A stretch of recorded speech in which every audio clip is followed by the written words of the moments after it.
right to be there was protected by the treaty? Exactly, exactly. That was their livelihood, and that was their, it was there for them. Now,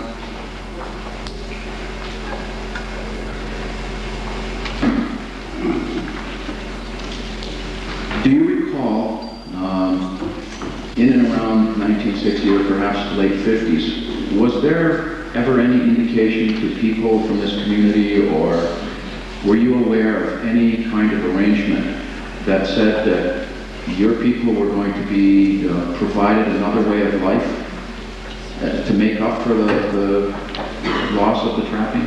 Yes, I did hear that. Right, I did hear that. Okay, could you elaborate? Could you tell me what you heard? Do you remember? Well, I think I just indicated here the moments ago that what I did hear was that they would review periodically see how what progress they were making in a different direction, but it never did happen. So let's say maybe 4 or 5 years from now, okay, Pierre, how are you making out this since you lost the bottom line? But nothing like that ever did happen. And never come to me and ask me how you doing. No one ever What have you came. done since? Do you know of anybody that anybody did come to? Did the government speak to anybody or No, talk to anybody? I never ever heard it. That was it. That was shut off right there. As far as I'm concerned, I've never spoke to anybody, no one ever approached me, and I've never heard of anyone coming to this area to see or to investigate or to check to see how the people are surviving, how they were operating. Now, do you think that if the band had had any help back in that period, that it would have been of assistance? Just a minute, Michael. If In other words, let's say, just try that again.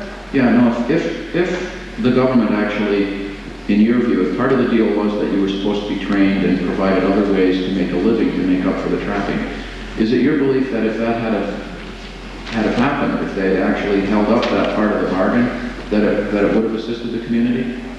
Yes, I think it would have, yeah. It certainly would have, yeah. And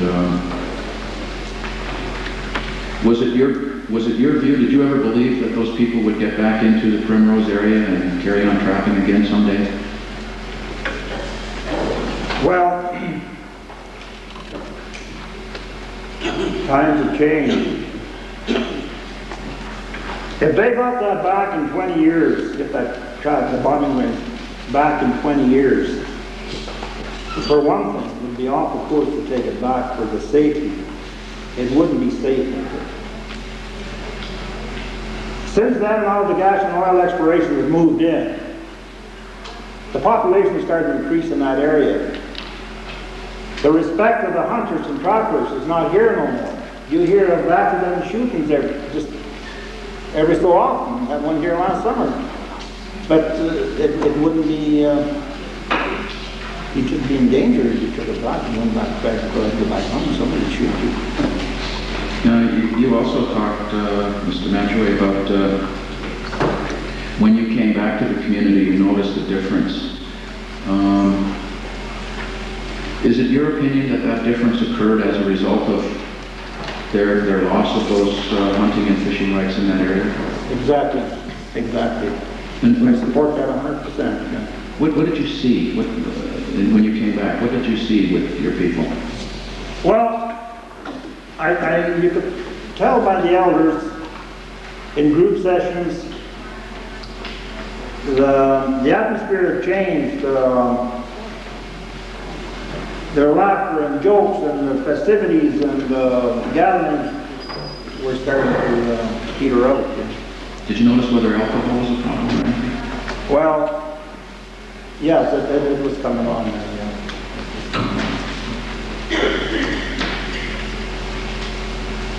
Now, do you know of any efforts on the part of the band, perhaps by the council or anyone, to get some help from government, to try to get some economic development programs going during that period, like right around the late 50s, early 60s? Do you know of anything like that? No, I didn't. No, I don't, because I left them here, and I just lost communication with the administration here. Okay, and finally, do you think if the assistance was there today, that this community could improve even greater than it is? If the assistance from government and the participation of government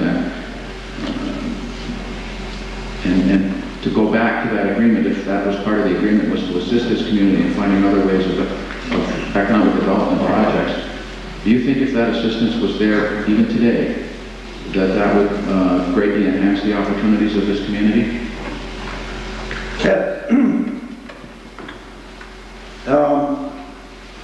Yes, it would. It would help. And on the other hand, you must remember too, you've got a complete change of lifestyle. Now, to make that adjustment, if you put a handful of money here, and that change of that lifestyle varies. Well, one guy's going to make use of it and the other one's not. So, if they would have carried on assisting the members on yearly terms and training people and help them, assist them on their farms and to develop, to try and get adjusted to a new way of life. Yes, I would say that would be beneficial, but to give them a whole bunch of money and say, here's $10,000, one buy, that's yours, do whatever you want with it. Well, I don't think that would be the answer. But I would say certainly training and gradual assistance and to change that lifestyle, and I'm sure that they would get adjusted, and the members would get adjusted a lot sooner. Okay, thank you, Mr. Matthews. Those are all of my questions. Commissioner Belger, do you have any questions? Good morning, Mr. Matthews. What was the name of your unit that you were with for the Canadian Armed Forces? The 2nd of February 1952. Or just your unit name? I think, right? What unit were you with? Well, I entered with the Prince of Patricia's Light Infantry, like the Airborne Regiment, they transferred me out of there and went to the Royal Edmonton Regiment, and then I got transferred to the 25th Brigade because the Prince of Patricia's Light Infantry were a 25th Brigade with the Korean conflict, and the 27th Brigade, that was the Royal Edmonton Regiment, with the 27th Brigade in Europe, and that's where I got pulled off the draft and sent over to Europe. You're too tough for the Airborne Regiment. Well, I don't know, I was really in for that, but they didn't, they were, I don't know, I guess they thought I was NCO material, and they sent me to school, and I went through some courses, and I became a sergeant. I was a sergeant when I came out, when I got discharged, and they had quite a few courses, and it educated me, and I did real well. Did you ever try to find work at the Full Lake Air Base when it was under construction? No. My intention when I got out of the service was to get to the RCMP, which I did. I got endorsed up to the RCMP. Matter of fact, all I had to do was sign the dotted line when I was enlisted, and they made me quit off it. But I guess it just wasn't meant for me to be an RCMP alone here. I don't know. Going back to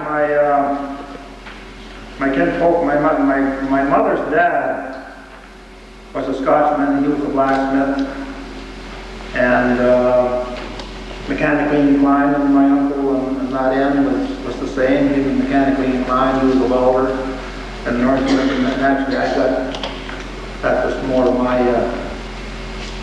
way of life, was to go into mechanical repairs. Last question. You said that you averaged $3,000 per season while you were at Full Lake. Does this include the value of the meat that you killed, the berries, what makes it the $3,000? The $3,000, I would say, like, when I went in the fall of the year, say if I trapped between October and December, I would maybe make $1,000.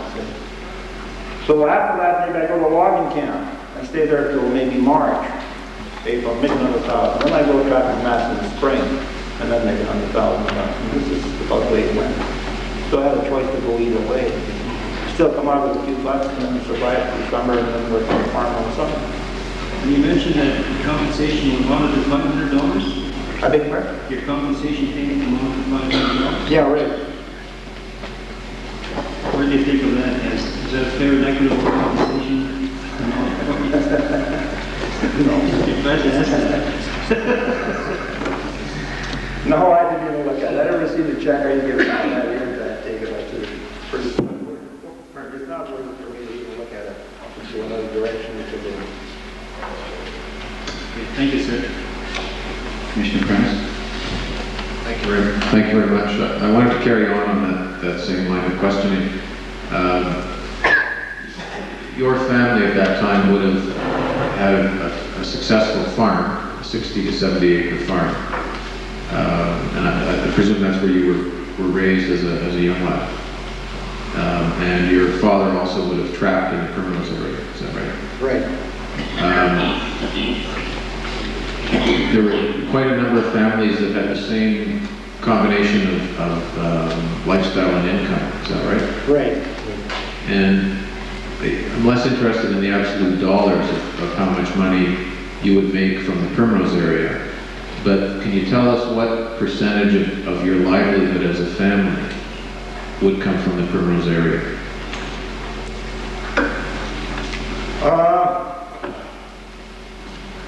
You mean the amount of time spent? Or in terms of... I know it's a difficult question to answer, and maybe it does come down to the dollars, but your livelihood as a family was very much dependent on both Primrose and the farm that you had. I'm trying to get an idea of what was more important, where was most of the family income, and the things which you needed to live, and some of that was game, I understand, where it came from. Stick here somewhere. Would the farm itself have produced a significant income, or did what you did on the farm, was that for the use of the family? Well, it was it was a combination of both.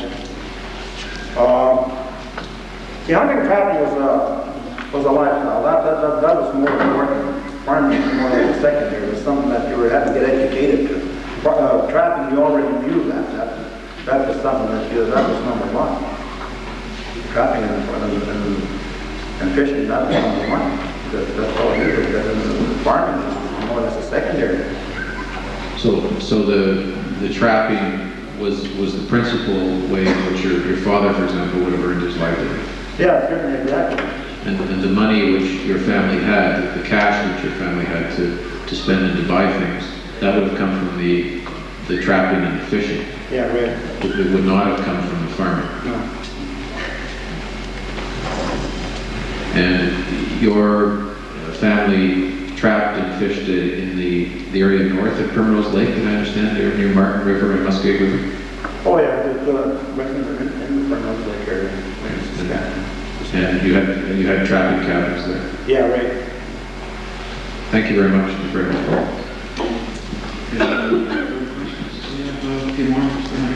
A few more, very briefly. Mr. Batchelor is looking at his watch too. Okay, get after it. There's a message in there somewhere. The one question that was suggested to me is if you could tell the commissioners how you got the lumber to build your first house. Oh, well, let's see. I was about 21 years of age at that time. I worked in a logging camp at Loby's logging camp up north there at Primrose Mountain. They had a big logging camp there. And they cut up a bunch of lumber. I worked there the whole winter. That particular winter I worked there the whole winter, right from October till, December till November. And what they did was they couldn't pay me in cash until they sold or market their lumber. And the market wasn't due until maybe in the spring after the lumber was planed. So they couldn't pay me. So what I did was, give me a voucher to the store where I could get a line of credit, and you look after that for me, and 50%, and then 50% give me in lumber. So they did. So they hauled some lumber over to my place, and I built myself a granary and a cook a shack. And a couple of granaries and a shack. And that's how I got my buildings. Another house too, of course. Of course. We haven't been here in the 50-degree below weather.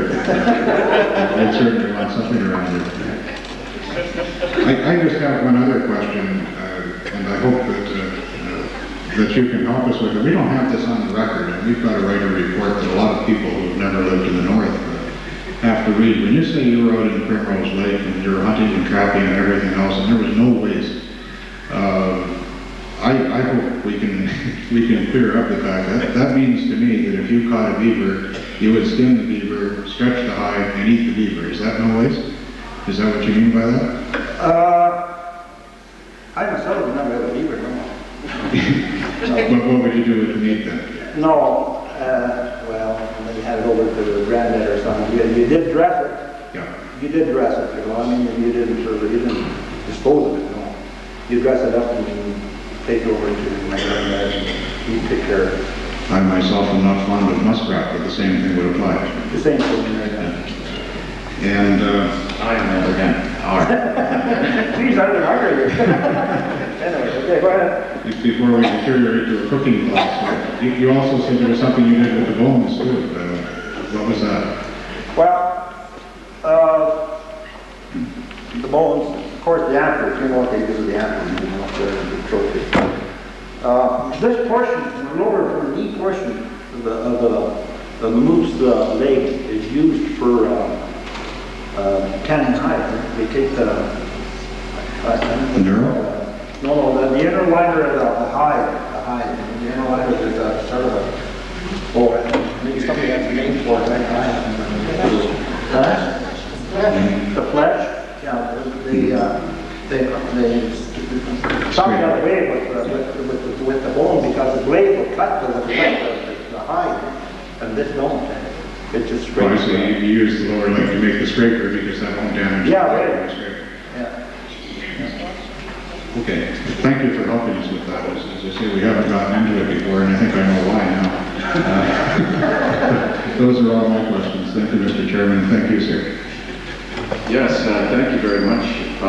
Do you have anything else you'd like to add as a result of the questions or what you've heard? Is there anything more that you'd like to tell us?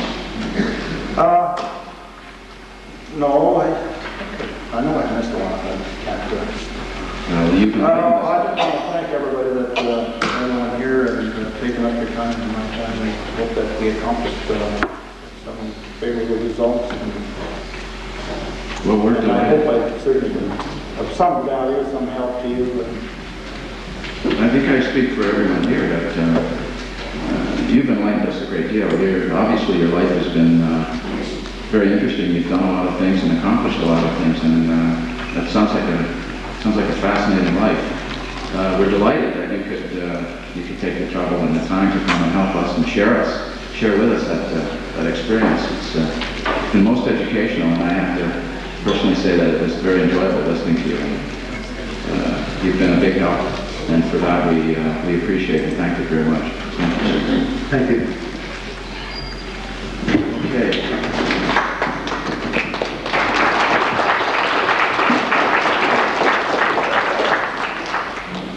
We've all been reading our watches, so I think what we'll do now is adjourn. And why don't we reconvene at around 2:15? 2:15, so we'll stand adjourned until 2:15.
Sweeney. Good afternoon, sir. Good afternoon.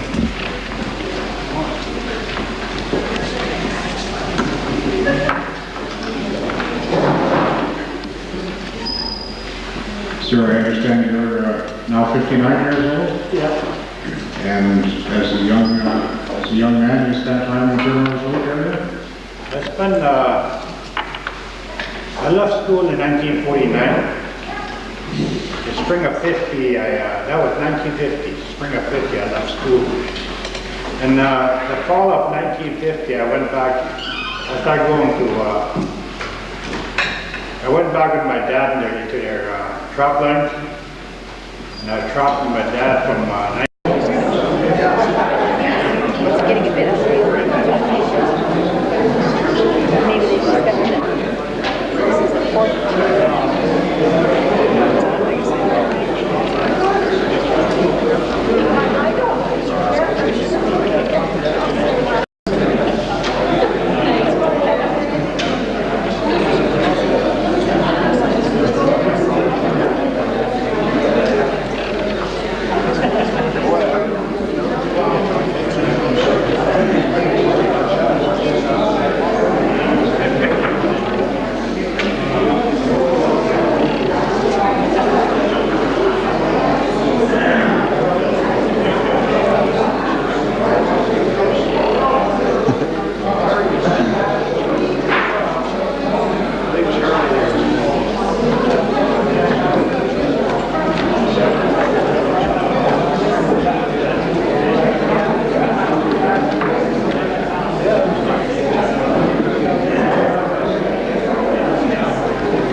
Yes, we are, Mr. Chairman. The next witness is Francis Sweeney.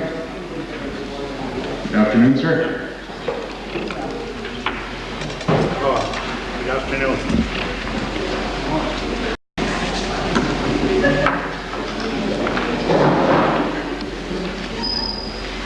Sir, I understand you're now 59 years old, Yeah.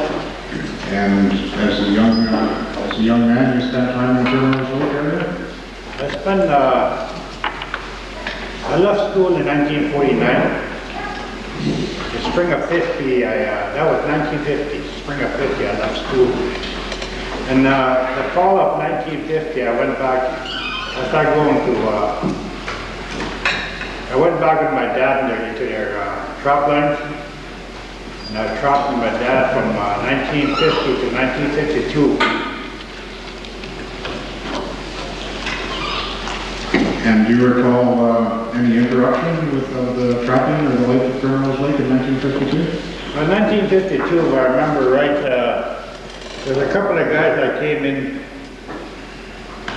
on a plane, and they were talking to my dad at the time, and they were telling my dad that they were there on behalf of Indian Affairs or the government or whoever they were representing. And they were talking about taking away, there'd be no more, there wouldn't be trapping any longer after this, and that they would be getting paid for their equipment. And they were taking inventory list of all the equipment that my dad had. Snowshoes, guns, and everything.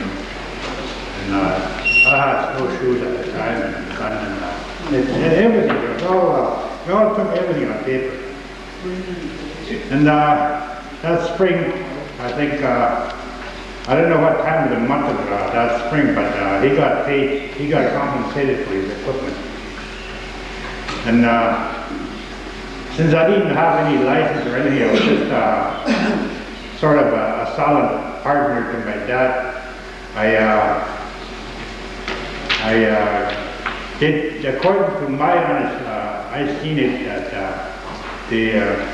they took part of his money, I think in the amount of $470 out of his compensation, and gave it to me. And I got that money, $470 for 4 years. The last payment was 1956. It wasn't money either, it was just POs, purchase orders.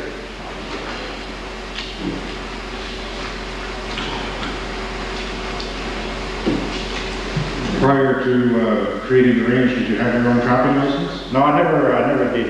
I was in school, like I say, till 1950. I never held a license or of any kind, even fishing or. And you're quite confident that the money that you did get by way of purchase order was in fact compensation that was intended for your father? Yeah. Did you have to sign any papers to get that compensation? I'm not sure, but I'm pretty sure I signed some paper when I got my $470. Can I ask you, sir, if your treaty number is 142? That was my dad's treaty number. My number is 275. And was your dad's name Francis as well? No, his name is Teddy. Yes, I see that. Was he also known as Thaddeus? Yep. Mr. Chairman, maybe I'll show the Exhibit 1. Yes, please.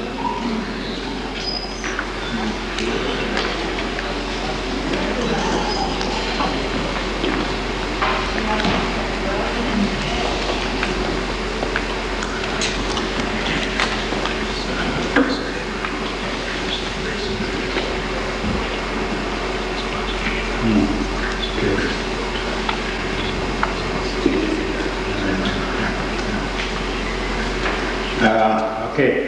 The reason why I had my dad's treaty number, I think in them days, in order to get your treaty number, your own, you had to be 21. And I was under 21 at that time. So I didn't have my own treaty number. Mr. Chairman, Mr. Skinny's looking at Exhibit 1 at the point where apparently both his father and he are indicated under the same treaty number 142, which is the third page. I'll ask you now, sir, if you recognize that as your signature. Yeah, it is. And do you remember signing that at all? No, not after 40 years. Show you the first page as well and ask if that jogs your memory at all, or if that No. you recollect anything about it. It doesn't bring back anything to me right now because, like I said, 40 years ago, this was 1956. And the thing here too is that the time we were made to sign these things, you just give us a piece of like this one here. This is the actor's signature. They just handed me a paper like this here, you sign here. And I never bothered to look at what was written on it. But like I said, my dad did all the negotiating and never got involved. Do you remember if anybody explained what the signature was for? Or No. I'll just move back to my usual place.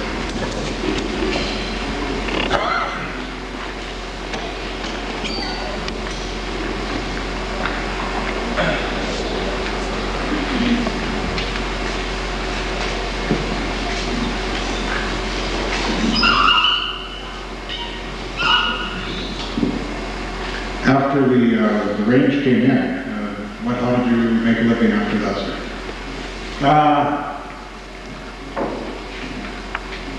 I think we've been, during the time of from 1950 to 1952, 53, when we were trapping up there, the trapping was no good. I went to Thai camps, but the village, I was close by, about 7 or 8 miles away, which we called, people used to call it Suckerberg. And that's where all the fishermen would, was a sort of a fisherman's village. And I used to go down there and look for a job, and I I did get a job fishing. And I did that during the winter months. And if not that, well, I went to tank camps. There was several around the area. So there was no shortage of jobs. There was no shortage of work in the winter time or any time in them days. And Suckerville, as I recall, is right on Primrose Lake. Yeah, Suckerville, I could show you on the map, but it's a little village. And are you saying that you were fishing there after the range was created? As a hired hand, I was fishing there. I didn't have my own license or nothing, I was just hired by the day. And how much fishing was permitted in there at that time? Well, I wouldn't know. I got no idea how much fishing, how much fish they were supposed to be taking. Apparently, I suppose there was a quota of how many fish they would catch. I don't know. And were the tide camps that you worked in, were they also located in the air weapons range? Yeah. And, Well, most of them. and were they open after the range was created? No, I don't think so. I think it was open from maybe to 1954. We used to be working in Long Bay, a place they call Long Bay. We worked for a company there, cutting ties. And they were excluded from the range after 1954? Would that Well, be- whether they were excluded or not, I don't know. Once I got out of there, I never bothered to. Did you ever go back to Suckerville after that? No. What other sorts of work could you do after that? Well, I wandered around quite a bit. I went working around Dawson Creek, BC, Jasper, and all over wherever we could get gloves. Used to wander around Lethbridge from 1956 to 1961. I think we'd go to Lethbridge for sugar beating during the summer months.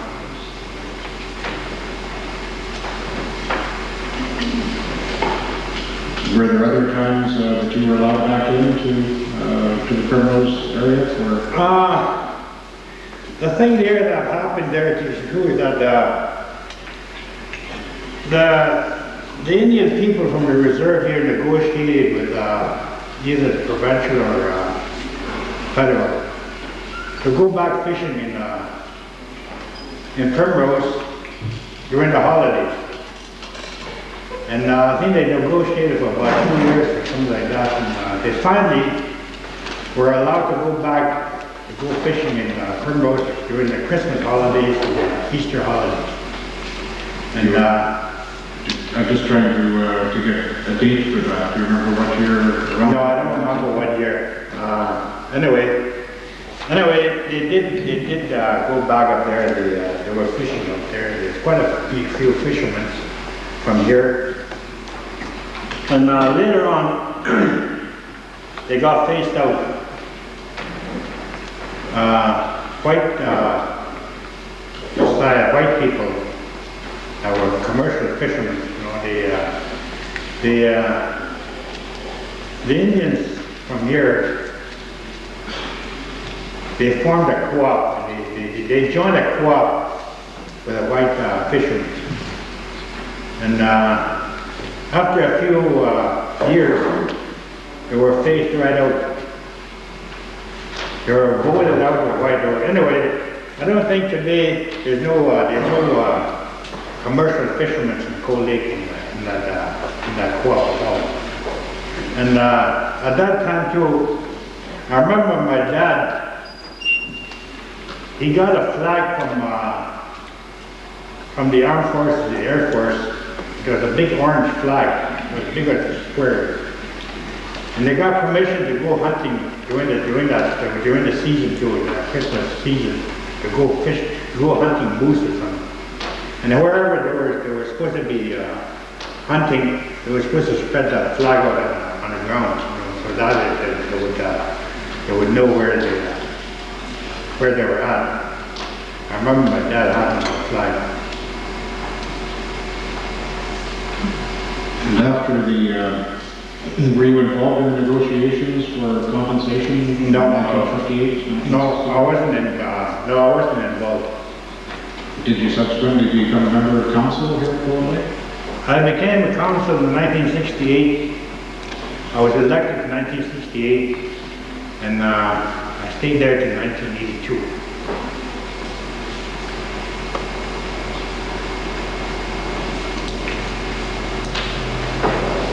And you subsequently became chief of it? Yeah, I was one of the long line of chiefs. I have a list of names here, the chiefs that were used to be, with his reserve. There's about 20 of them, I guess. And I was amongst one of them. And I think they're showing that you were an acting chief around 1970, somewhere in that area. 1974. 1974? Now, during this period, did the subject of the Primrose Lake Air Weapons Range and the 20-year term become a hot topic for council? It did become a topic after 1972, where my dad used to talk about they gave up the bombing range for 20 years. He used to say to him that then after 20 years it would be negotiable again. And after 20 years passed, which is 1972, there was no action taken for nobody negotiated anything about that bombing range, and the people started talking about it. So therefore, at that time, I was one of the leaders, or maybe I was in the council at that time, and the people would say maybe we should try and do something about this. And we did. And we started acting. They started taking action at that time. And we went from Indian Affairs wouldn't do nothing. And then we tried Indian Association of Alberta. At that time, Harold Curtin was the president of Indian Association. And we tried with them. And nothing ever resulted in our favor because we had no money, or money was our biggest problem. And finally, I think in 1986 or something, 87, we took some money out of our band fund and hired Mr. Mandaman and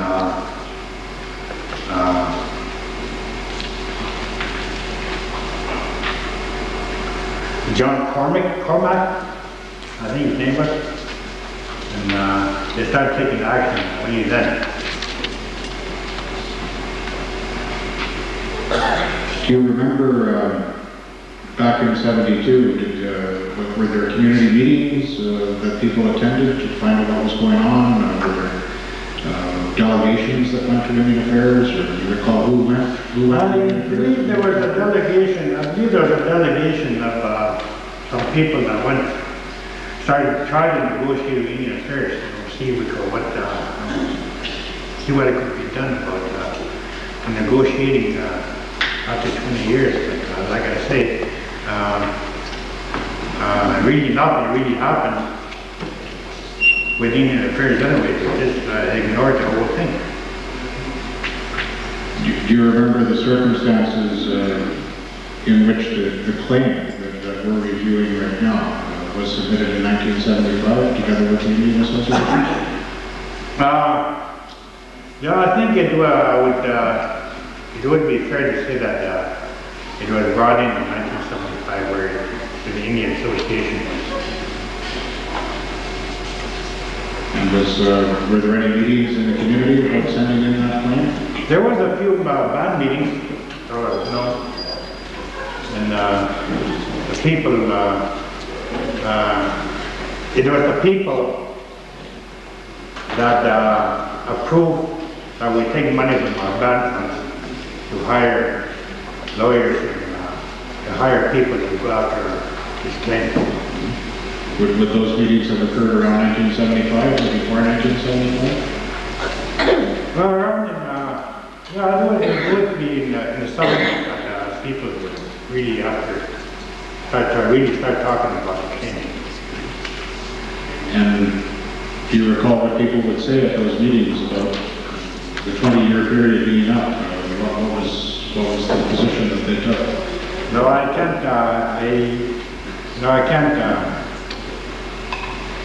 recall what they were saying. Do you remember if any government people attended these meetings to hear what the people were saying? There was, there was that one meeting they had, there was Indian Affairs people, the regional directors, and some people in Bedford that came and talked with the people, and they were talking about the claims. The claims was brought up at that meeting, I remember. Did you remember the names of the government people? No, I know, I think Jim Ruler was one of them. I'm sorry? Jim Ruler was one of them, but I have a hard time on names, remembering names. Don't know, I can't bring up any names. You did mention that the regional director at that time came to one of the meetings. Yeah.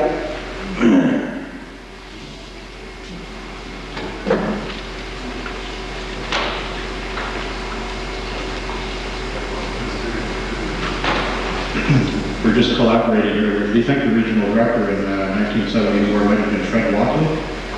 Yeah, it would be one of them. Yeah, I think it would be him. It would have been him that may have come on. There used to be a guy by the district, there used to be two offices, one in the district office in St. Paul and the regional office in Edmonton. The district office, superintendent was at one time was Horace Gladstone was one of our regional, the district superintendent. I guess after the claim went in 1975, you were still on council for a few years. Do you remember the claim being rejected? Or was anything the government may have communicated to you about? I wouldn't say that we were rejected, but there was no action taken on it. There was no rejection or anything. But it was on how we say yeah,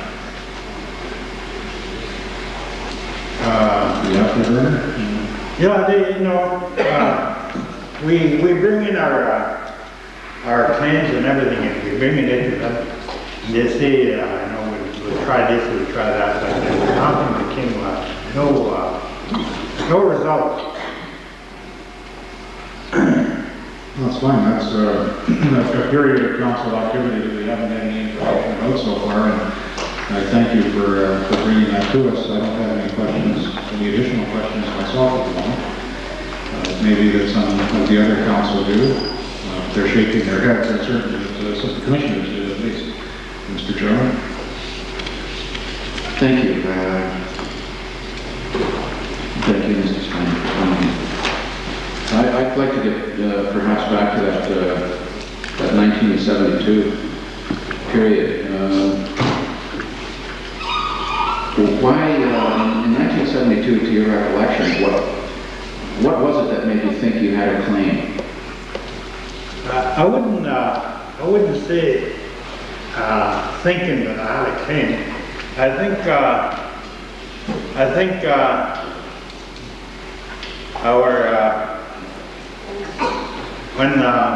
when you say you have a claim, that case over there, Primrose Lake was our livelihood, right, which was taken away, and when that came, when Primrose Lake was taken away, it made us what we are today.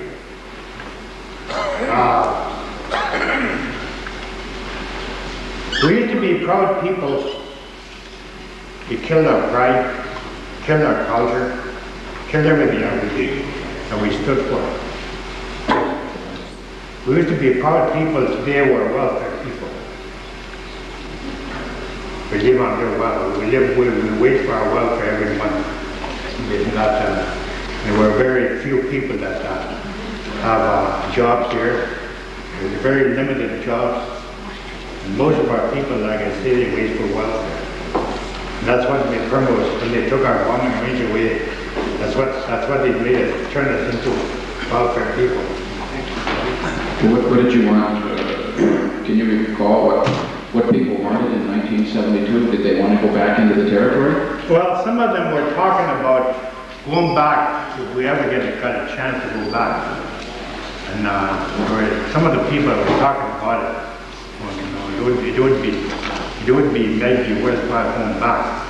But personally, I think it would be my waste of time to go back into traveling, because the way I learned in them days, the way my dad taught me how to make a living in the bush, trapping, fishing and all that, is different today.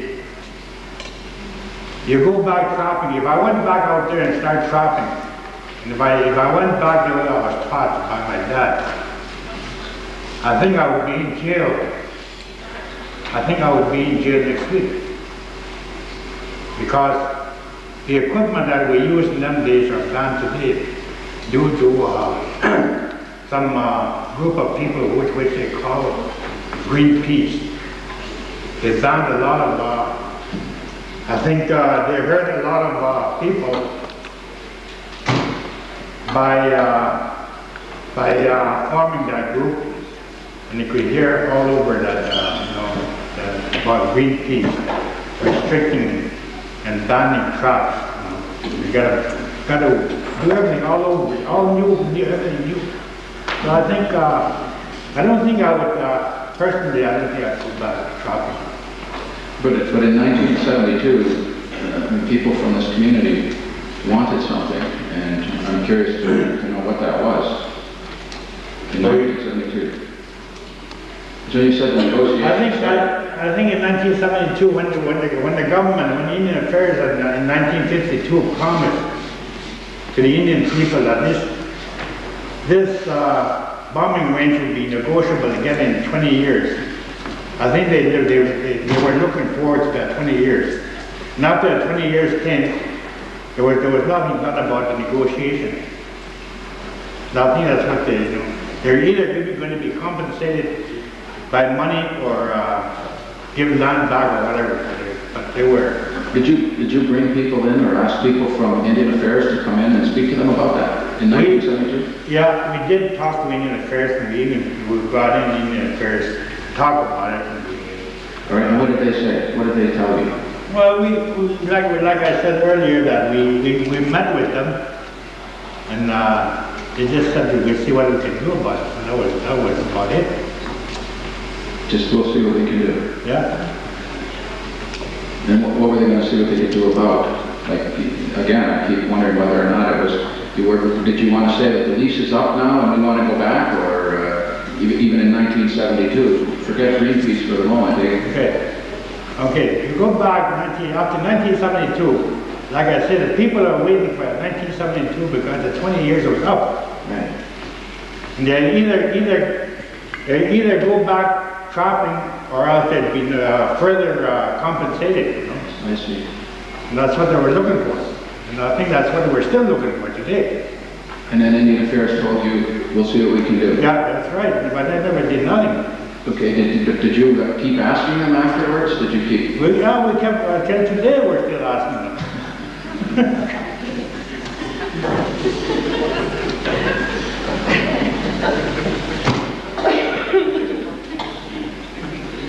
Yeah, you are.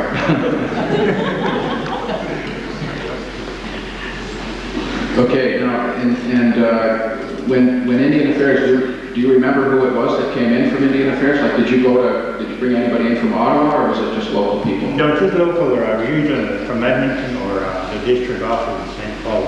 Now, did they say that they were going to look into it on your behalf? They were going to Yeah, they were. They said they would look into it. And since they weren't doing anything, we went to Indian Association in Alberta. And we met with Harold Cardinal. And then even at that time, I don't know what really happened after, we talked to Harold President of the Indian Association. And there too, there were, Now, and again, during that period, if you can remember, I know it was a long time ago, was there any discussion about, particularly with Indian Affairs, about saying, you know, what about these promises you made about helping us with another way of life or something like that? Was any discussion happen around that? when you're looking at another way of life, I think Indian Affairs were trying to turn the trappers into farmers. Due to that, my dad bought a tractor, some fuel farming equipment, and he had 47 acres. But he never farmed. He just broke the land and maybe had a couple of crops there. And then he bought another crop line, just adjacent to the bombing range. He went back trapping again. You could. During your years on council, and correct me if I'm wrong, but you said you were on council from roughly from 1968 to 1982? Yeah. Now, during that period from 1968 to 1982, did you ever have discussions, you and council, especially council, with the Department of Indian Affairs or anybody from government about economic development programs or activity in your community? We did have a lot of meetings talking about Primrose Lake bombing range, the way we, you know, they would ask you, how would you like to get paid? You know, be compensated by people as a whole, or just the trappers, or some of that, or be one big compensation. How would you guys like to get paid? Nobody really knew how we wanted to get paid. Then we brought it up to the people, and the people that had mixed feelings about how we were going to get paid. Because the trappers, the actual trappers, would say maybe, you know, we would get paid the way it was last time, you know. And we were saying maybe we could compensate everybody. When was this? During between 1970s and between 1972 and now. I see. Okay, Mr. Shannon, those are all my questions. Commissioner Prentice, do you have any questions? Commissioner Ballard? I just have one question, Mr. Honey. You said that they took $470 from your father's compensation. Was that $470, did that cover 4 years, or is that $470 per year for 4 years? I got 4 payments. All $470 each? Yeah, each. So you got a total of $1,880 Some states in that area, yeah. for 4 years. Yeah. How much did your father get, can you remember? I don't know, I never kept track of it. The quit claim, the paper that you signed, the quit claim, was given to you with no explanation at all of what it contained. Nothing, not that I know of. What do you think it was for? Well, like I said, I never got no cash, I just purchase orders.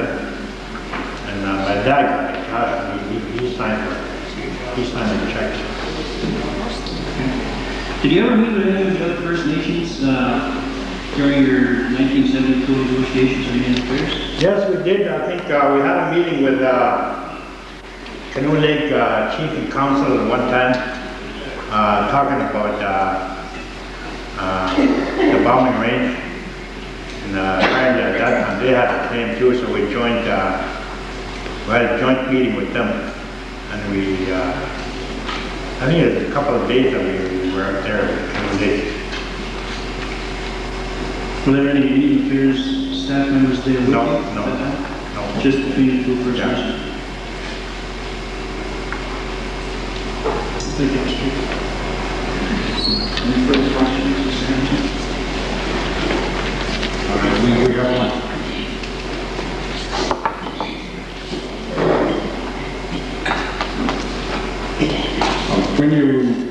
money over a period of, was it 3 or 4 years by purchase order? You were able to use the money by getting purchase orders. Do you remember what you did use the money for? At one time, we couldn't get any money on the purchase orders, but there was a treaty days here at one time, and I needed some money. So I bought a calf from one farmer, and an hour after I sold it back to him. Did you make any money in this transaction? No, I didn't make it. I needed money for something else, maybe for, I don't know what it was, but anyway, I bought that cow and I sold it back to him about an hour after. For less, for maybe 10% less, but I didn't know. I think we understand the nature of that. Thank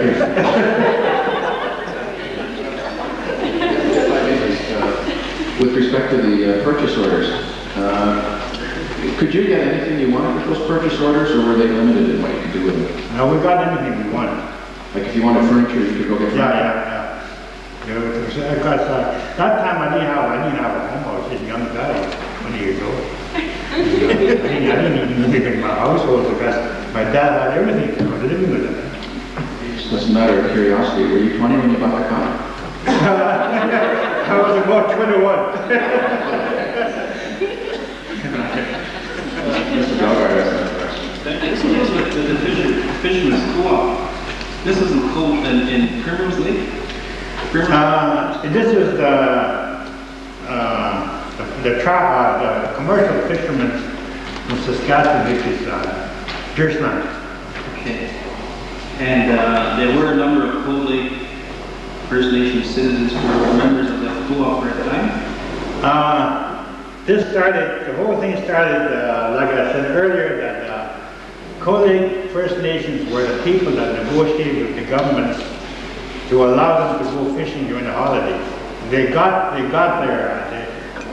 went through the negotiating with the government, and they got permission to go into the bomber range and fish during the Christmas holidays. And due to about a year or so later, these commercial fishermen in Pierceland around the area, they started getting started putting their foot in there, and they were talking to a few of the fishermen, and they told the fishermen that let's form a co-op and make our voice stronger. We ask for anything, and so the Indian fishermen from here, the commercial fishermen, they did join that co-op. And after a few years, they go into meetings and all that. They start shying away from the meetings and everything. And finally they were phased right out. They lost everything. And being outvoted, a few people that were going to the meetings in there, they were outvoted, and they were making rules and regulations of that, and they were outvoted, and they just got phased out.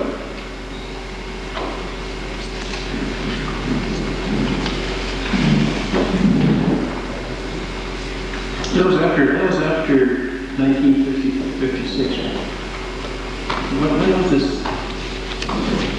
When was this co-op formed? I don't know. The years I can't exactly. I can't name the years. What year? It was after the creation of Primrose Lake. Right after they lost that bombing range. Okay, thank you. Those are all the questions. As a result of those questions, is there anything else that you'd like to tell us, or is there anything that comes to mind now that you think we ought to know? Yeah, maybe I have some questions, and I don't know if it would fit into this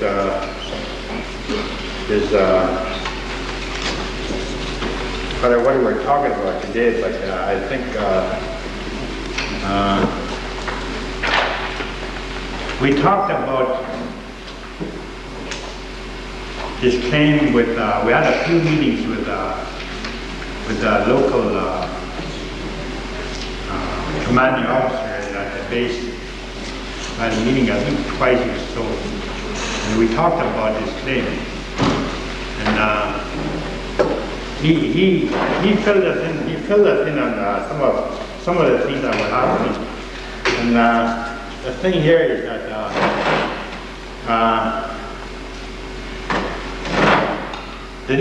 we asked him about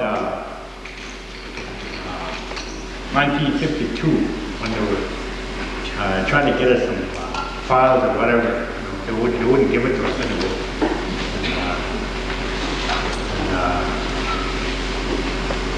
The thing that happened with them was that the thing that really, out of curiosity, when you get oil companies in there today, all the oil companies are inside the bombing range. How much does the oil companies pay their provincial government, both Saskatchewan and Alberta, for the exploration that they're doing in that area inside the bombing range? You know? And I'm just bringing this up so that you can have it on, that this question was brought up by and I think if I know for a fact that these oil companies pay so many millions or maybe even to the provincial both Saskatchewan and Alberta for the oil exploration, and here we're left out in the cold. And we always seem to be sitting on the inside looking out, and everything is happening around us, and yet the people of this reserve is sitting here doing nothing. Nothing is happening. Even around the area where we have oil companies, right around the reserve, and nothing happening on the reserve. And we have Department of Indian Affairs sitting in Calgary under Indian oil and gas. These people are supposed to be working on behalf of Indian people, and yet they're not doing a damn thing. Like I said, us people were sitting inside looking out, looking at everything on the outside. And I tried to talk to, I had a couple of meetings with Ernie Isley, our local MP, try to get something to see what we're in, try to get something going on the reserve, get some money or something like that. And he walked out on me one time. He said, walk right out. I didn't come here for that. And he wanted some land on the reserve. He wanted to build a road on the reserve, cross the reserve, and he wanted some land. And I told him that if you want some land, I told him we don't want his money. Just give us some land, some more land.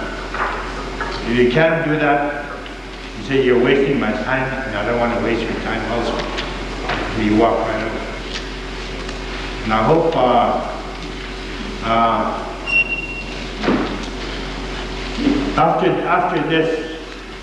after Thursday, I hope in all the world that something happens.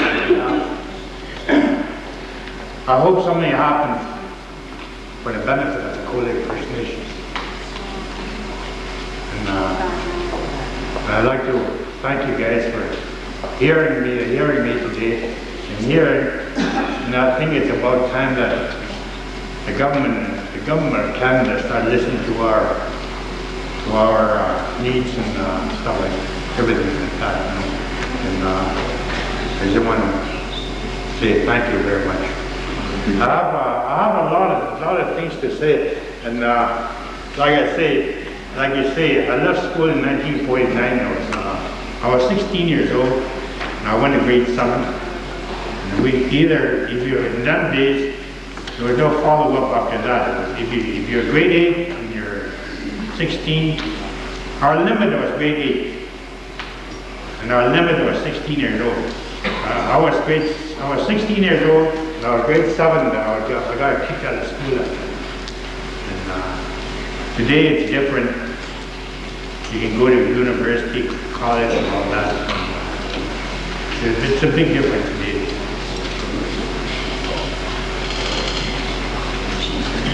Well, thank you again, Mr. Shannon. We certainly appreciate very much you taking the time to come and speak to us, and particularly on a subject as Mr. Henderson indicated, that was the first opportunity we've had to talk to people that were in, as part of council during some of that period. So that information is very valuable, and we thank you very much for coming here and sharing it with us. Okay? Thank you.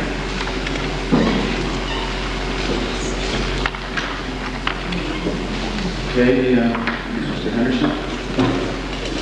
Mr. Chairman, the next witness is Mr. Maurice Grandlaw. And with your consent, our own Mr. Maurice will carry on his counsel for the gentleman. Certainly.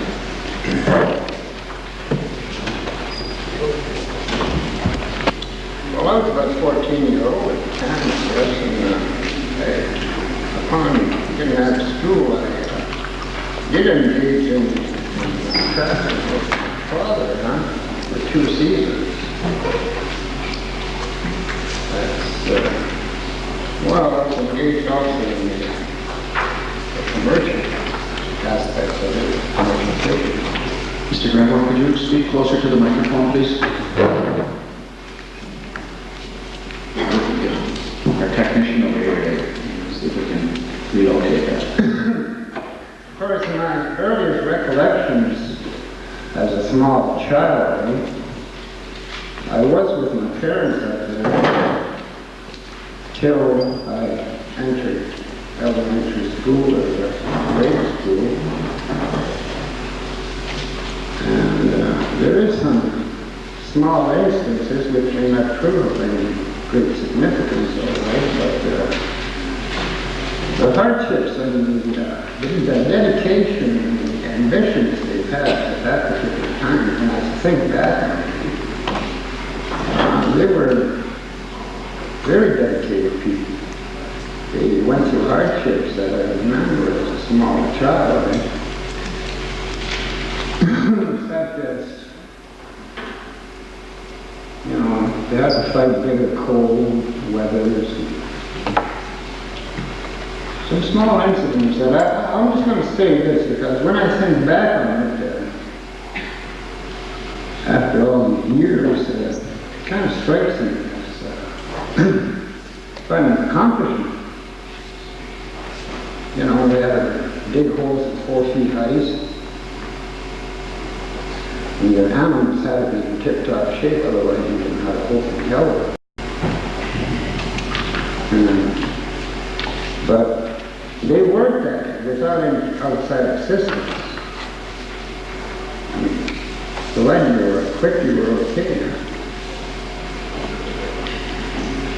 So, and the trapping and the fishing industry at the time, I would assume, they chose from season to season, whichever may be the greater. In other words, if the fur price was in demand and the price was good, they engaged in that. And on another season, the fishing commercial end of it may have been attractive enough that a lot of the people engaged in that for that particular season. This is the way this is what I think of today, what was taking place. And their dealings, I mean their markets and stuff, let's say they brought out furs while they sold it to certain merchants right in the immediate area. Like I heard the Hudson Bay, I remember when I was small, that's where they sold it. And they also established credits for, you know, so that they could get their provisions, I guess you might say, for the summer months, and then the following winter, you've got to stake them out again and go away.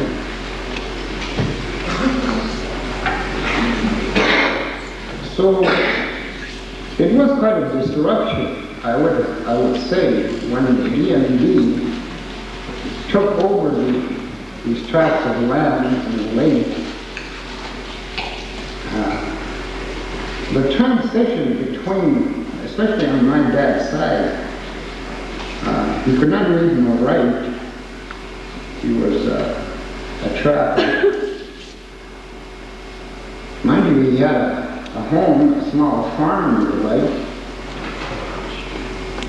But I think the transition up to leading up to today has had quite an impact, socially, economically, emotionally, environmentally, you name it. So if we have to take it all back and add it together,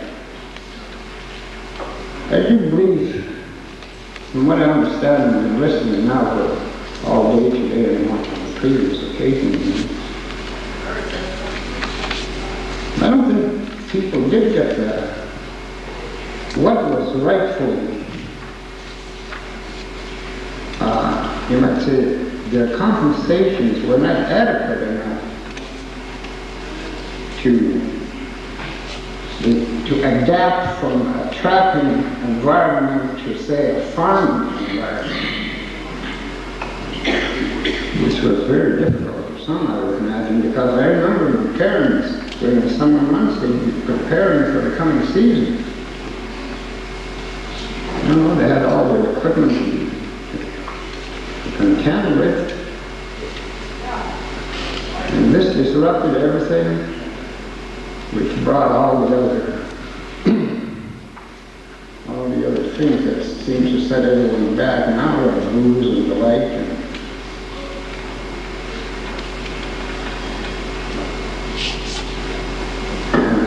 And these areas at that time was abundant in fur, fish, the lumbering industry, fish processing. I remember even a fish processing plant at Sutterville, where they processed fish. And all these provided jobs, employment opportunities for a lot of the younger one at the time, which I didn't engage in myself when I was 14, 15. And I guess a little while later, I remember they had an agricultural course. I don't know who put this up, maybe it was the Department of Indian Affairs, but several of us attended this short introductory type course, which didn't prove to no avail to anyone really. And like I said, when people lost their traditional and what they were most active in, they participated in this wholeheartedly. Well, once they lost that, it seems like they lost all ambitions, initiatives, and the dedication.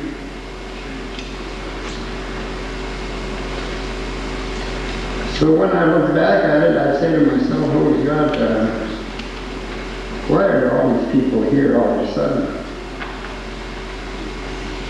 Are the governments really going to look after us or say something and do something? Or is this just another formality that we...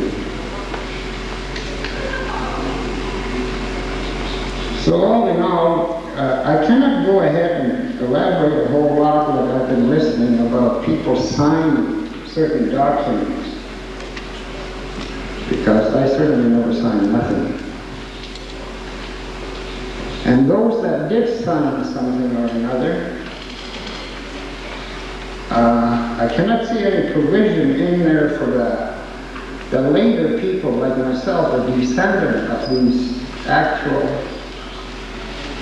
people that were involved in that way of making a living. I mean, what was the impact on the offspring and the grandchildren down the line and the rest of all of us sitting here? There was no provision there for that, I can see.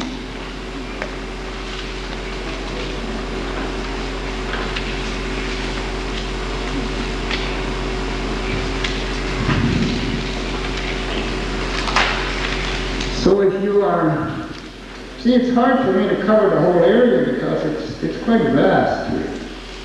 We have to start thinking of everything that's affecting us today in the current times here. It's 41 years ago, 42 years ago, I guess this took place. Then my life didn't actually revolve right around here for quite some time after that. I couldn't see much after everything that's in the early 50s. So I went out and I took up a trade which today I'm still active in. I do that for a living. What is your trade, Mr. Granbois? I'm a plumber.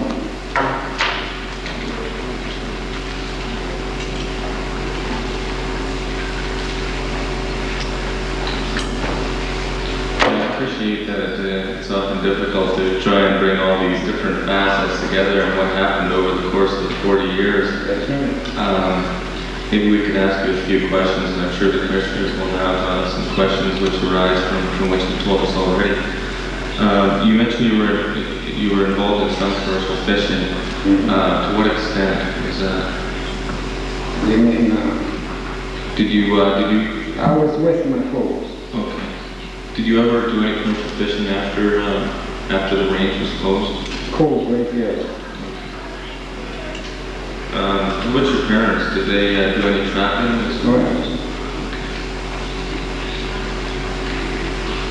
When you mentioned that people chose fishing or trapping depending on the prevailing economic conditions at the time, what about logging or other industries in the area?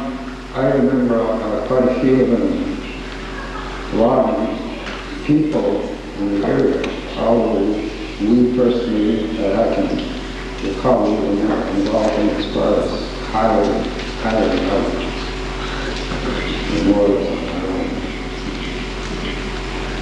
How did your family make a living after the range? Well, my parents were already getting up there in the years, and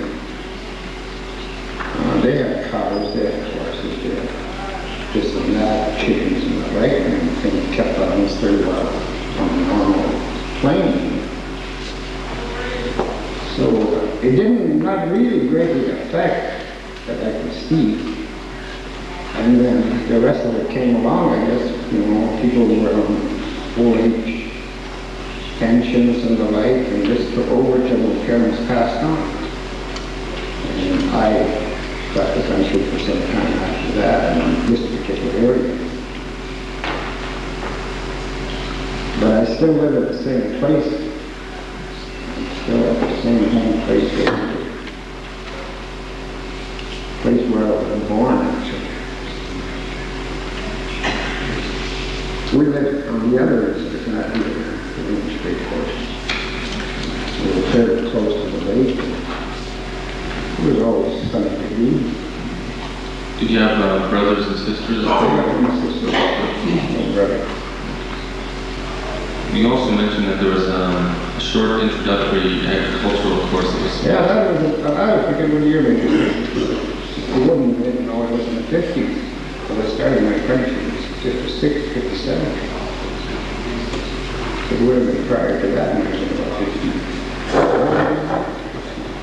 Do you remember who put that on? It must have been done through the Department of Affairs. What was the course all about? What did that entail? Well, it was in a regular agricultural school in Old. And what I say, it was the introductory courses, and they more or less informed you of what was involved in the 2 years or so where you received some type of a degree in the agricultural field. We touched on most of it. I remember that I was on it. Did you become involved in agriculture after this course? Oh, I've done that at home. What type of agriculture were you involved in? A little bit of grain, cattle.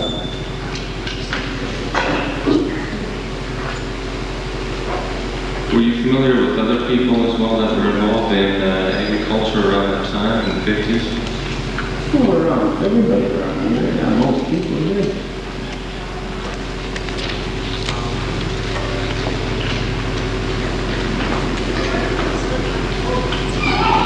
Can you maybe elaborate on what the general economic conditions were with respect to agriculture in this area around that time? I recognize you're not an agricultural economist. No, not really, but like the prevailing times was have offered, well, just when horse and buggy days was one of the main means of transportation of getting about in the immediate area. Why your feed for these animals wasn't a must, Same with your dogs on the tractor. So these things placed in front of you, you had to lay a plan. You had to have these just like you would gas for your car. So these kept these people motivated, kept them going. Like they had a goal, they had some challenge to meet. And without a challenge, when the D&D took over, there was no more challenge. And this is where it all dropped off. It just dwindled away. This is my record.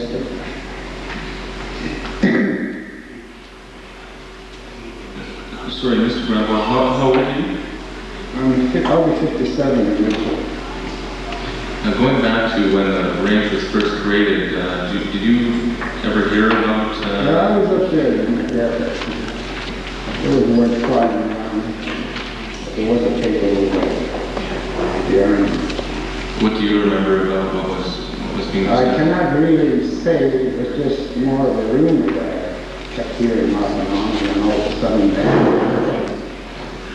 there was a restriction put on the area, I guess, and you still can't go in.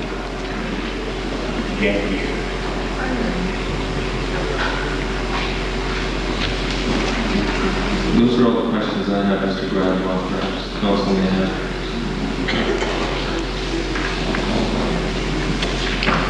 Thank you, Mr. Chairman. Thank you, Mr. Grandma. I have one question, and maybe you could just, in your own opinion, you mentioned that you didn't think the compensation was adequate. I think adequate compensation or formal compensation ought to have been. Well, it's a kind of a humorous little thing that I'm going to tell you right now. I remember a neighbor of ours just across the road, he was already quite old. And somehow or another, these purchase orders or whatever they were, negotiated by someone else, I guess. This gentleman, all of a sudden he's staying at home here to get this old tractor. Now, the poor old guy don't know one end of the tractor from the other. So he's walking around, this thing scratching his head, what the heck am I going to do with this? I mean, sure, they brought the tractor fine and dandy, but did they give him money to buy gasoline to put in this tractor? No, they didn't. So that was an indication right there. It was very poor. Nothing of that. So he turned around and he sold that tractor for a horse. At least he could manage a horse. Now, whoever came up with these ideas, whoever brought these into reality of it. Had you ever heard, or had you maybe been involved with any kind of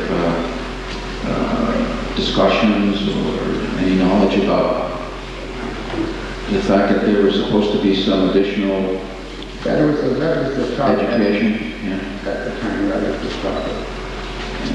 And that it was supposed to provide some kind of an economic base to replace it. That is right. Did you talk to people about that, or is that just things that you heard or rumors? Just more or less what I heard. At the time, it was always beginning to realize that I had to get out and see this Fine Country of Others too. Did you do that? I'm sorry, I didn't almost get your occupation. I know you answered that question. What do you do? Plumber. Plumber? And how did you get all over the world? Not all over the world, all over Canada and parts of the USA. Yeah. Just touring around? No, I work here and Where did you go to school? there. My apprenticeship was a firm over there. The only school they had at the time was grade school. And me and Charlie went there at the same time. We both started at the same time. If you don't mind me saying so, you've captured the English language very well. Well, I had to put up with it too. I still do today. I don't have any further questions, Mr. Landlord. Perhaps, Just one question, sir, that deals with, I guess, the implementation or change of the life stuff.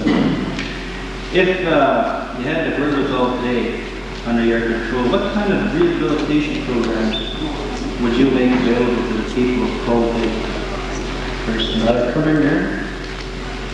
If you had a chance to have some rehabilitation or development projects for Cold Lake, replace what they had lost after the Primrose Air Weapons Range came into being, what kind of projects would you see happening there? First of all, I would like to see the native have a heavier say in the immediate development of this region. In the oil industry, the gas industry, and whatever is taking place out there. I would like to see the native involvement in that as the developments.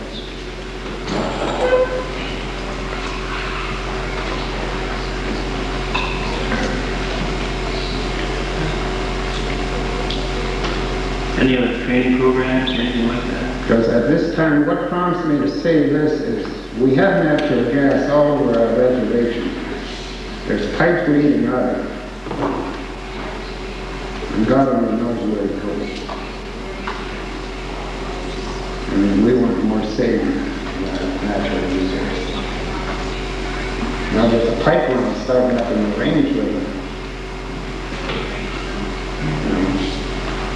Now why didn't we notify us? Well, why didn't we ask?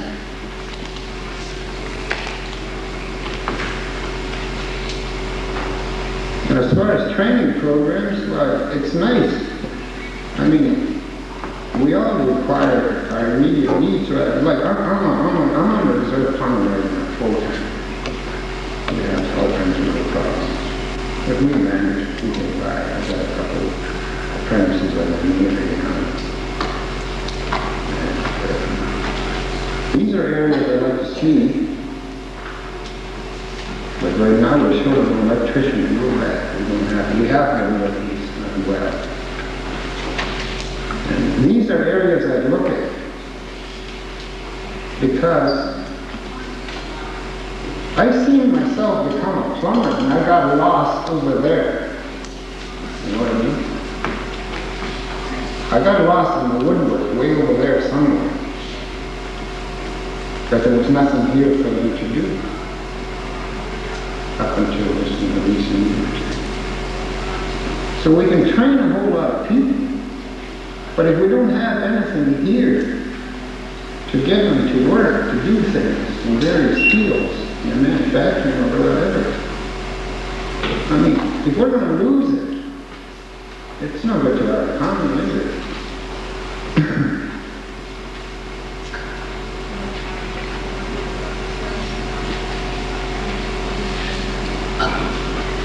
Agriculture is another area I would stress because we have lots of land here, good arable land.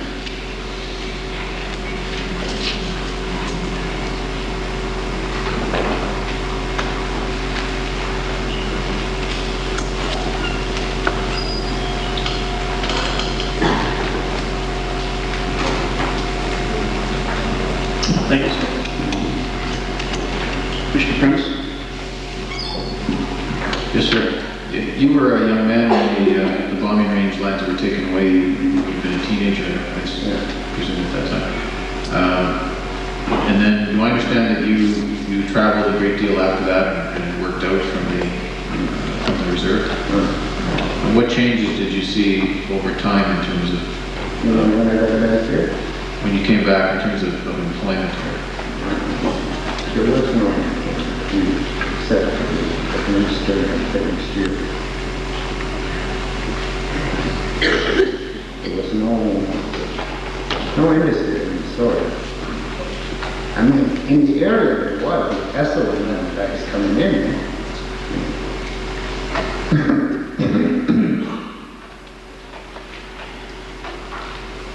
What about with the development of the base of the town? Well, I worked at it too for a little while, but I was still in school. But quite a few of them worked when they were developing the base.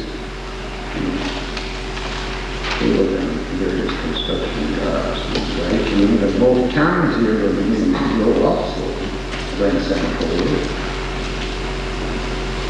As the base was developed and the town was built, in the time, I presume after the mid-1950s, were there no programs where Aboriginal people wanted to learn a trade? Well, there was some short-term ones, so there was nothing materialized out of it, and there was no follow-up on it. I mean, there was lack of funding at all times.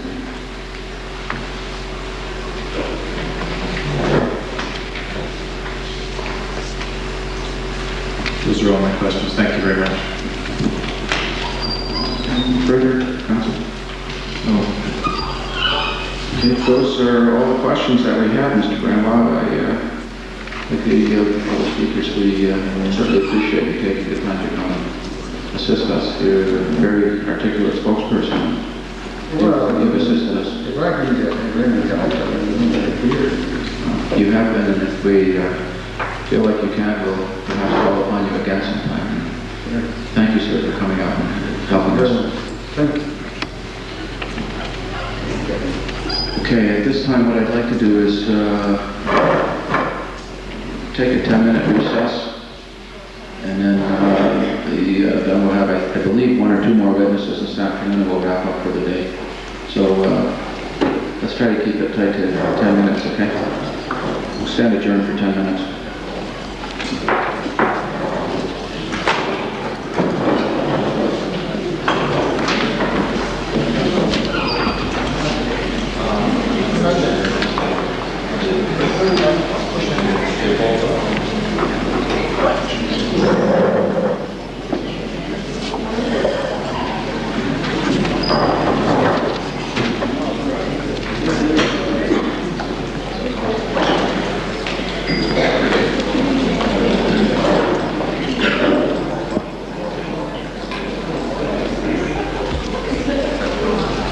I was elected to council in spring of 1980. I was 78, and I became acting chief in 1979. And you were chief in also 1982 to 84, Yes, I was. and sat on council in 1978, 82 to 83, and 1990 to 91. Right.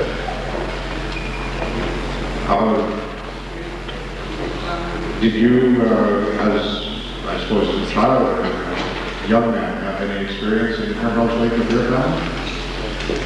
Yes, my earliest recollection of life was mostly on the travel line.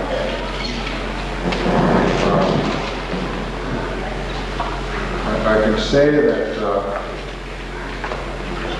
our whole family was involved in the travel line. If there ever was anything that was a family affair, it was trapping and fishing. Because from stories of my grandmother and my mother, they tell me, and I can barely remember, that they used to help me set out squirrel snares as young as about 3, 4 years old, and I would be involved in helping to trap them that way. So I grew up, my first 7 years spent, during the trapping seasons, we spent up on with my father's trap line, which was north of what is now the Bear Weapons Range, known as Waterloo Lake area. And that's where we had our trap.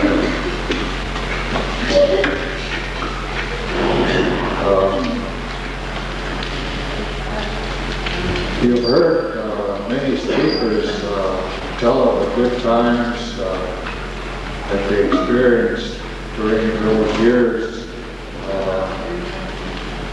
Good times in that they made money, they made a livelihood, they were able to sustain, make a good living really out of their trapping, fishing. And those are also some of the things that I can remember. They say at a very early age, I also helped in the trapping. I remember trapping weasels along the lake where we had our cabin, as well as snaring squirrels. So I did help. And one story that I barely remember is that my mother told me that one year I snared in the neighborhood of 200 squirrels over one winter.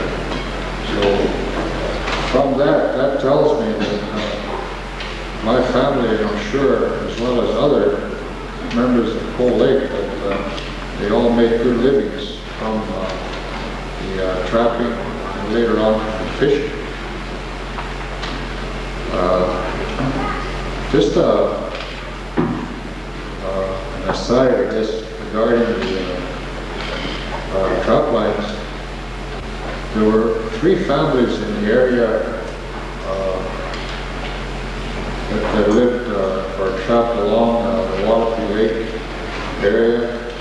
And later on, a white man, I believe, started a trap line out there. And during those years, we as children were deathly afraid of white men because they were viewed as what's viewed today as bogeymen. We were deathly afraid of white men. And I think that was one instance when my life was saved because I was afraid of white men. I remember early one morning when my dad left to go tend his traps, I noticed a figure down by our water hole, and I was about 5 at the time, and I thought maybe my father had come back, so I was going to go down to the lake by our water hole to go meet my father. Well, my mother called me back, and since the sun rose from behind where the figure was, my mother said maybe it's a white man. So I got scared and I turned back to the cabin. And after we watched for a few minutes, it was 3 reserves: the Gulf, English Bay, and Bill Reserve. Now, how that the size of the reserve became diminished. There's letters on record in the archives in Ottawa that I personally saw from the Indian agent at the time, was in Onion Lake. Wrote a letter to Ottawa, and I did see that letter. It's on file, as I say, at the archives in Ottawa, saying that the Chippewa people of Cold Lake did not deserve the size of the reserve that was chosen by them because they participated in the Northwest or the Riel Rebellion. Now, the people here know, our people know, that we never did participate in the Riel Rebellion. We stayed out of it. but that was a letter written by the Indian agent. That's how our reserve came down to the size it was.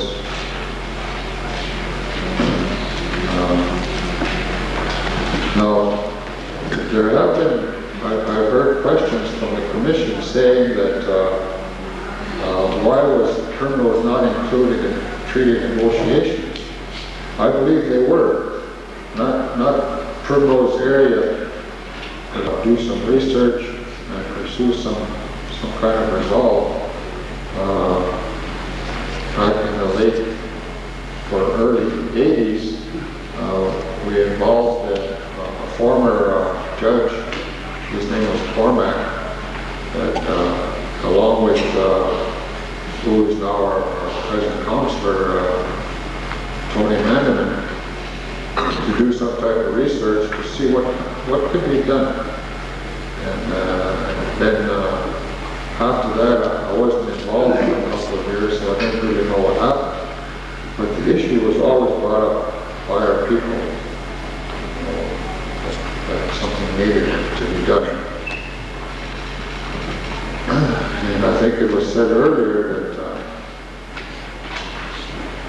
that since the information that we received from Indian Affairs was that because our people signed a quitclaim, that there was no longer anything that could be done. But as far as my people are concerned, it was never a quitclaim that was signed. As far as they were concerned, they signed the last payment that they signed for their checks, and that was it. No talk of quitclaims. And I'm sure that Commission here heard the same things over at our neighboring community over here in Blue Lake. I'm sure they said the same things.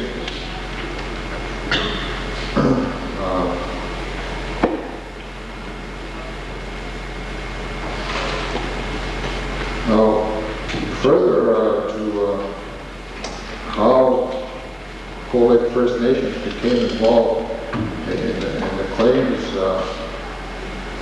is that I believe in 1991 when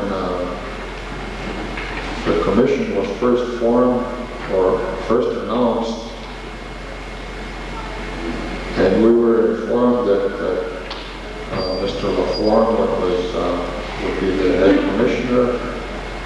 Then former Chief Blackman and I traveled to Montreal along with Councillor Mandaman to make our presentation to Mr. LaForme. And luckily, I hope luckily, that we were the first people to ask to have our claims heard. And here we are in 1993. Having our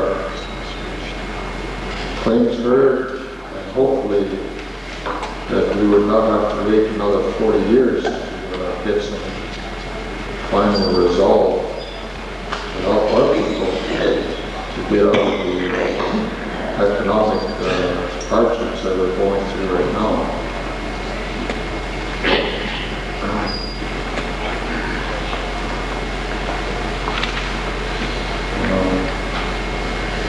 Some former Chief Metro has mentioned that various things that have gone on in regards to the Primrose Range. I'm sure you've heard vast resource development exploration has gone on in the area since we were kicked out. There's been some timber cutting in the area. There's been fishing, which we've barely been involved with. Sports fishing is one of the big things going on in Primrose yearly, and we're not involved. We're not allowed to go sports fishing. If I could just relate a short story regarding that. when I knew that military personnel and retired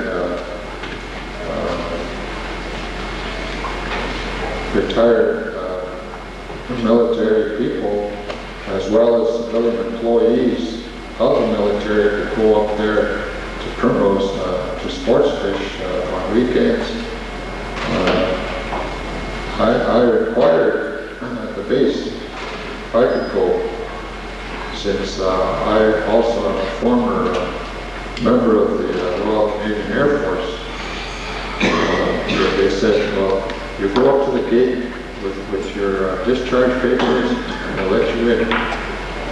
So I went up to the gate at Primrose and I said, I'd like to go sports fishing. Here are my honorable discharge papers. And only then I was informed that I had to be a retired, meaning I was supposed that I had to have served 20 or 30 years or whatever it was in the military before I could go sports fishing. And at various times when I was involved in council, I tried to pursue the domestic fishing, commercial fishing, and sports fishing for our people. But it's only recently that we've been allowed, I believe last fall and over Christmas, to be able to go domestic fishing at Primrose. And during Christmas, that was a lost cause because no one, I don't think very many people went to go set a domestic net. It was no less than about 40 below during the holidays. The various other things regarding things that go on present day with Primrose, like I say, there's been resource development, exploration, and the province, as far as I'm aware, has divided millions and millions of dollars for exploration leases, of which we receive nothing. They also derive some money from timber permits. The province does, and it doesn't affect us, or it doesn't help us in any way. As far as the availability of jobs at the air base, I believe that some of our people here were involved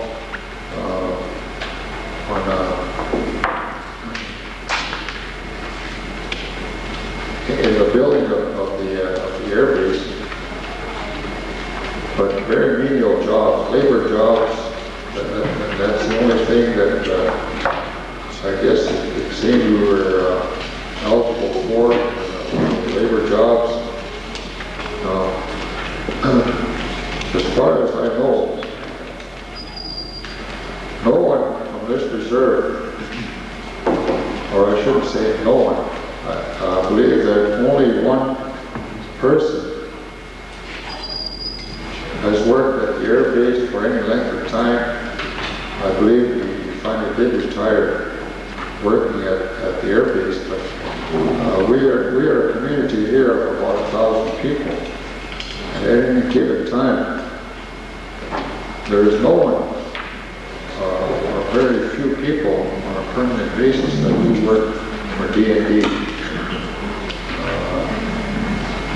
There's a few people that are hired from time to time during peak season, their peak seasons being during their military exercises, when other countries and other bases come to do their military exercises. And that's the only time that our people are hired. The former Chief Mitchell has also mentioned that we try to get in there with our construction company, but because we could not secure bonds, we could not bid on jobs at the air base with DND.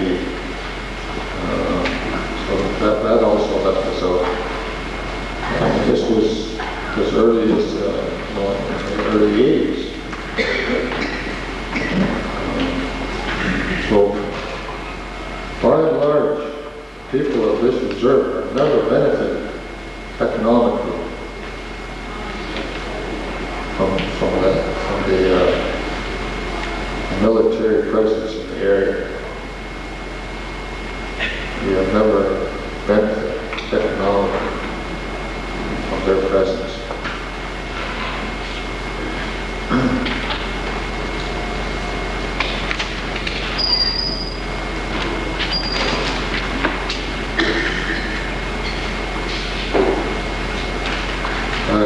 I'm sure that many others have said they could not cover everything that they wished.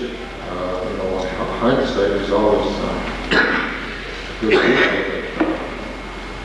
When I leave here, I'm sure there'll be many, many things that I wish I would have said. But I hope that your time here, that all of our people that spoke would have covered in one way or another all the concerns that we have regarding the future for our children. Because, as was said by others, that our people had to give up a way of life. And how do you compensate for a way of life? I don't think anyone can put any monetary value. I don't think we'd ever try to put any kind of monetary value on what giving up our way of life meant to us.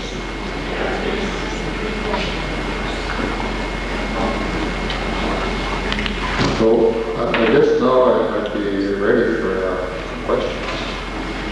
Thank you, sir. Your presentation has been very comprehensive, and I don't have many questions. I don't believe we asked what you said, and I didn't catch it. But if I could ask your parents' names, please. My parents? Mm-hmm. My father is Dominic Pichet. My late mother was Charlotte Pichet. My father, I believe, spoke. He was a witness earlier in the last session. Fine, thank you for that. As I say, you covered most of the areas that I would have inquired into. As with everyone else, if you do recall something that you want to say while you're still here, please take this opportunity to do it. But I don't have any additional questions to ask at this point. I don't know if other council do. They're indicating not. There's one other thing I may. When the Air Weapons Range was formed and our people were compensated for the few times that they were compensated, my understanding, and I was never involved during that time, but my understanding from all the things that I've heard from my people is that they were paid for their equipment that they had to leave up there in the bomb range, both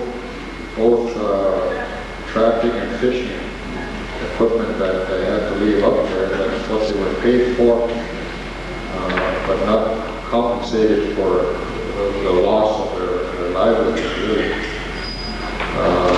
And just to give an example of, I can only speak, I suppose, from my personal experience, but I know that my father had a cabin up on the trap line, as well as a cabin at Primrose where we did fishing.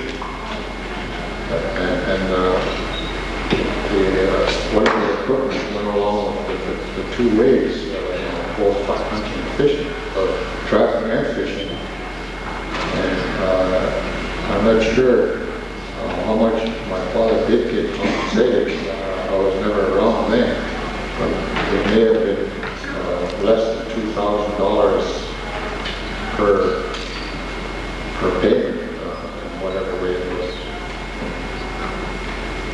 So that isn't very much for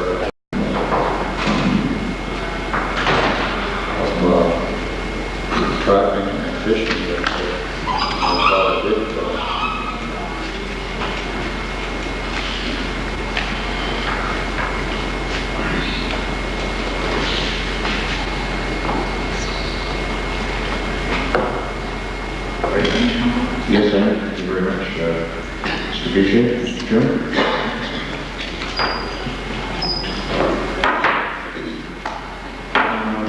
I just have a couple of questions, Mr. Boucher. One, you mentioned that you couldn't bid on any contracts on the airbase because your construction company or your companies could not get bonded. What was the reason for that? Because we are situated on a reserve, there is nothing that we could put up for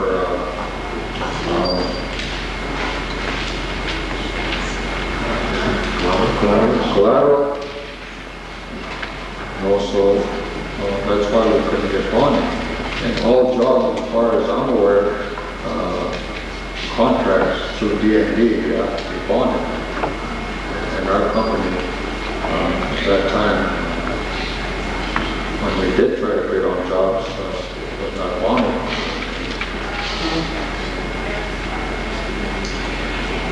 Did you or have you ever spoken to Indian Affairs about that problem, the Department of Indian Affairs and every government agency about that problem and how you might overcome that problem?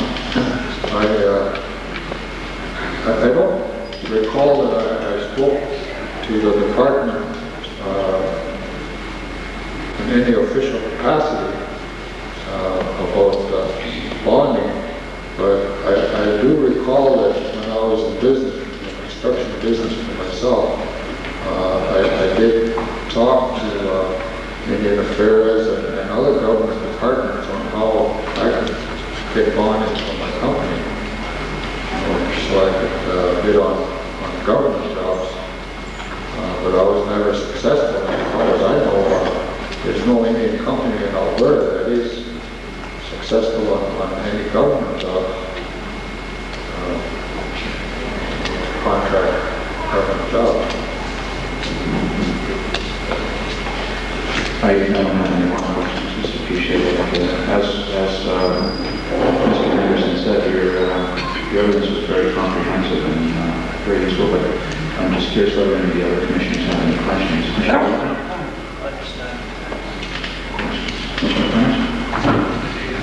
Yes, thank you very much for the evidence, appreciate it.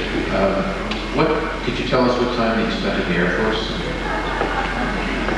You were in the services yourself? Oh, yes. I was in the Air Force from 1955 to 58. During those years, terms of service was for 3 years, so that's what I was in for 3 years.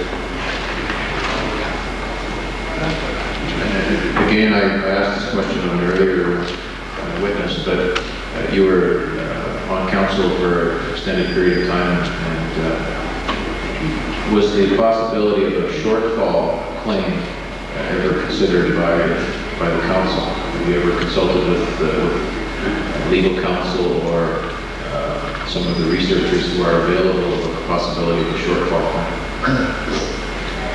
I don't recall that there was a shortfall claim discussed per se, but what was discussed was that we learned through Councillor Manaman that there had been some interest money set aside from the payments that the travelers did receive in the amount of neighborhood of $35,000 way back in the 50s, and that possibly pursue or try to get that money. My recollection is that that's the only thing that we really did discuss. Thank you very much. Thank you. Would you just in relation to the activity that's now happening in criminals, resource exploration as well as timber leasing, are there any Clone Lake units or individuals involved in working with the timber leasing and cutting, or else acting or working with the resource companies during the exploration phase? When the Coal Lake First Nations had their own construction company in the early 80s, I believe 2 contracts inside the bombing range to build leases and to do pipeline right-of-ways. But since then, I don't think that anybody's been involved.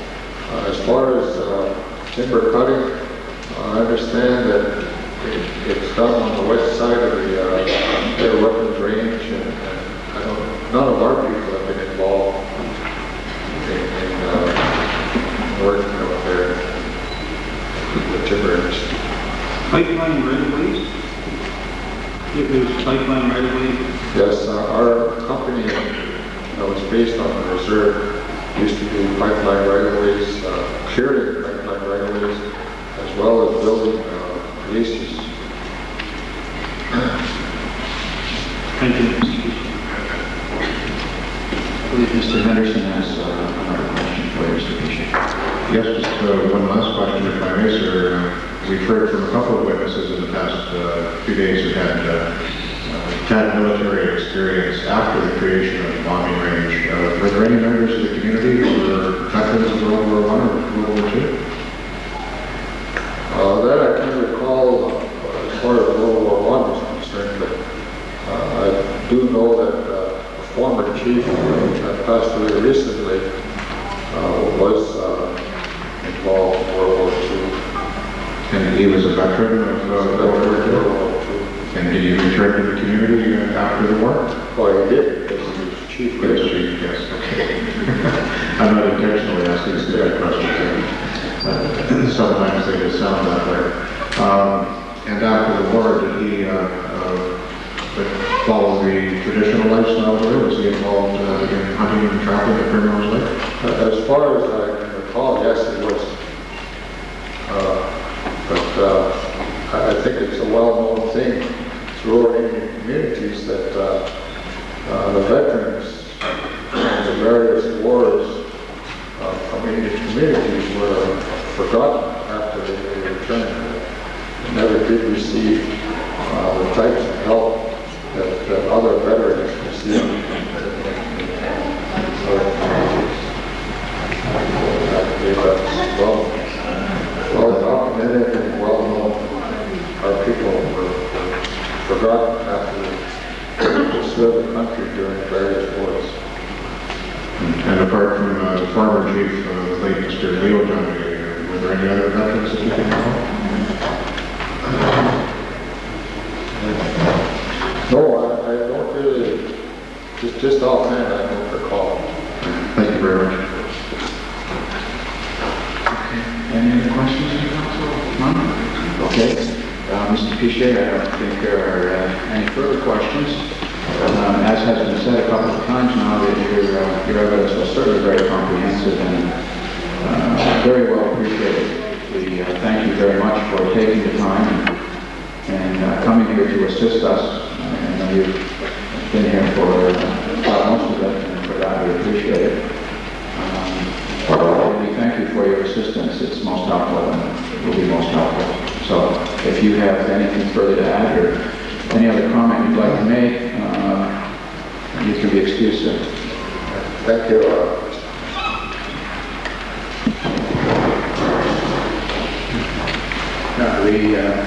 Does that conclude our witnesses?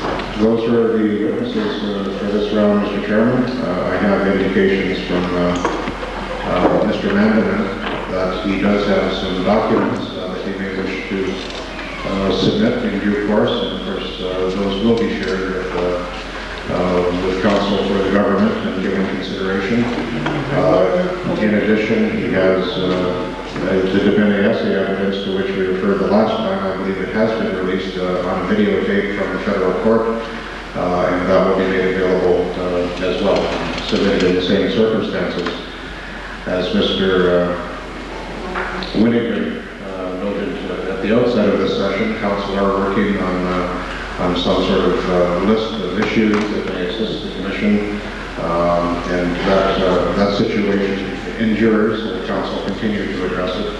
It may be, as Mr. Winnigan said, that a ruling may be requested in due course, and I believe your your indication was that if such a ruling is requested, it would have to be very specific, very clearly identified and brought to the Commission's, to the panel's attention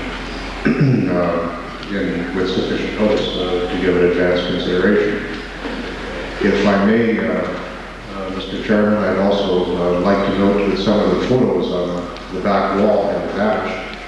That is because the community has very kindly agreed to loan them to the Commission for a short period so that we can attempt to make copies and perhaps use them not only for the visual reference, but perhaps include them ultimately in the report which the Commission prepares. And certainly no decision has been made on that, but those photos have been very kindly lent for that purpose.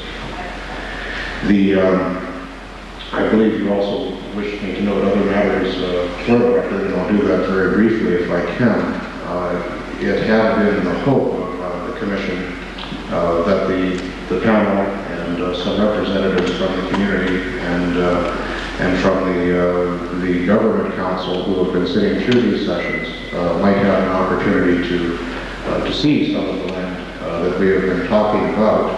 And the commander of Canadian Forces Base Cold Lake, I guess with the assistance of the Office of the Judge Advocate General, was kind enough to extend an invitation to do that this afternoon. Unfortunately, the only operational helicopter that was available for the purpose could only accommodate 3 people, and in the circumstances, the commissioners did not feel comfortable with making that trip without anyone from the government side or from the community to assist and attend with them. So unfortunately, with considerable regret, and yet with great thanks for the consideration that was given to their request, the commissioners must decline that opportunity that was extended, and we will be, on behalf of the panel, I'll be writing to the Office of the Judge Advocate General and the Base Commander in due course with that, extending those sentiments. At the same time, I would like, for staff purposes, to extend our thanks to Walter Jamir and to Armin Law, who have been our community liaison people who have assisted us since last November in putting together the sessions that we have had here. Unfortunately, I noticed that Armin is not here today. He had a family member phone to Edmonton for medical reasons yesterday. I understand that everything is going well there, and I would like to note for the record our hopes for a happy outcome to that story. But certainly our thanks go to him and to Walter for the considerable assistance they have given to us.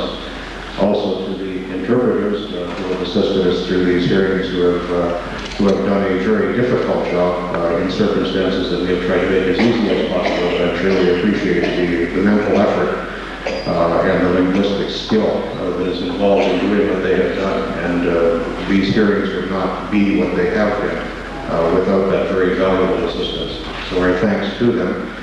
And to the other staff members of the Cold Lake First Nation who have assisted us in many ways, and especially to the people who have been staffing the kitchen while we have been here, keeping us in coffee and biscuits and sandwiches, and generally keeping morale up and eyes open as we made our way through the day. I just want to register our thanks to them as well. And if I can conclude at that point, Mr. Chairman, I believe Chief Mary Francois would just make a few closing remarks. Certainly, by all means, Chief.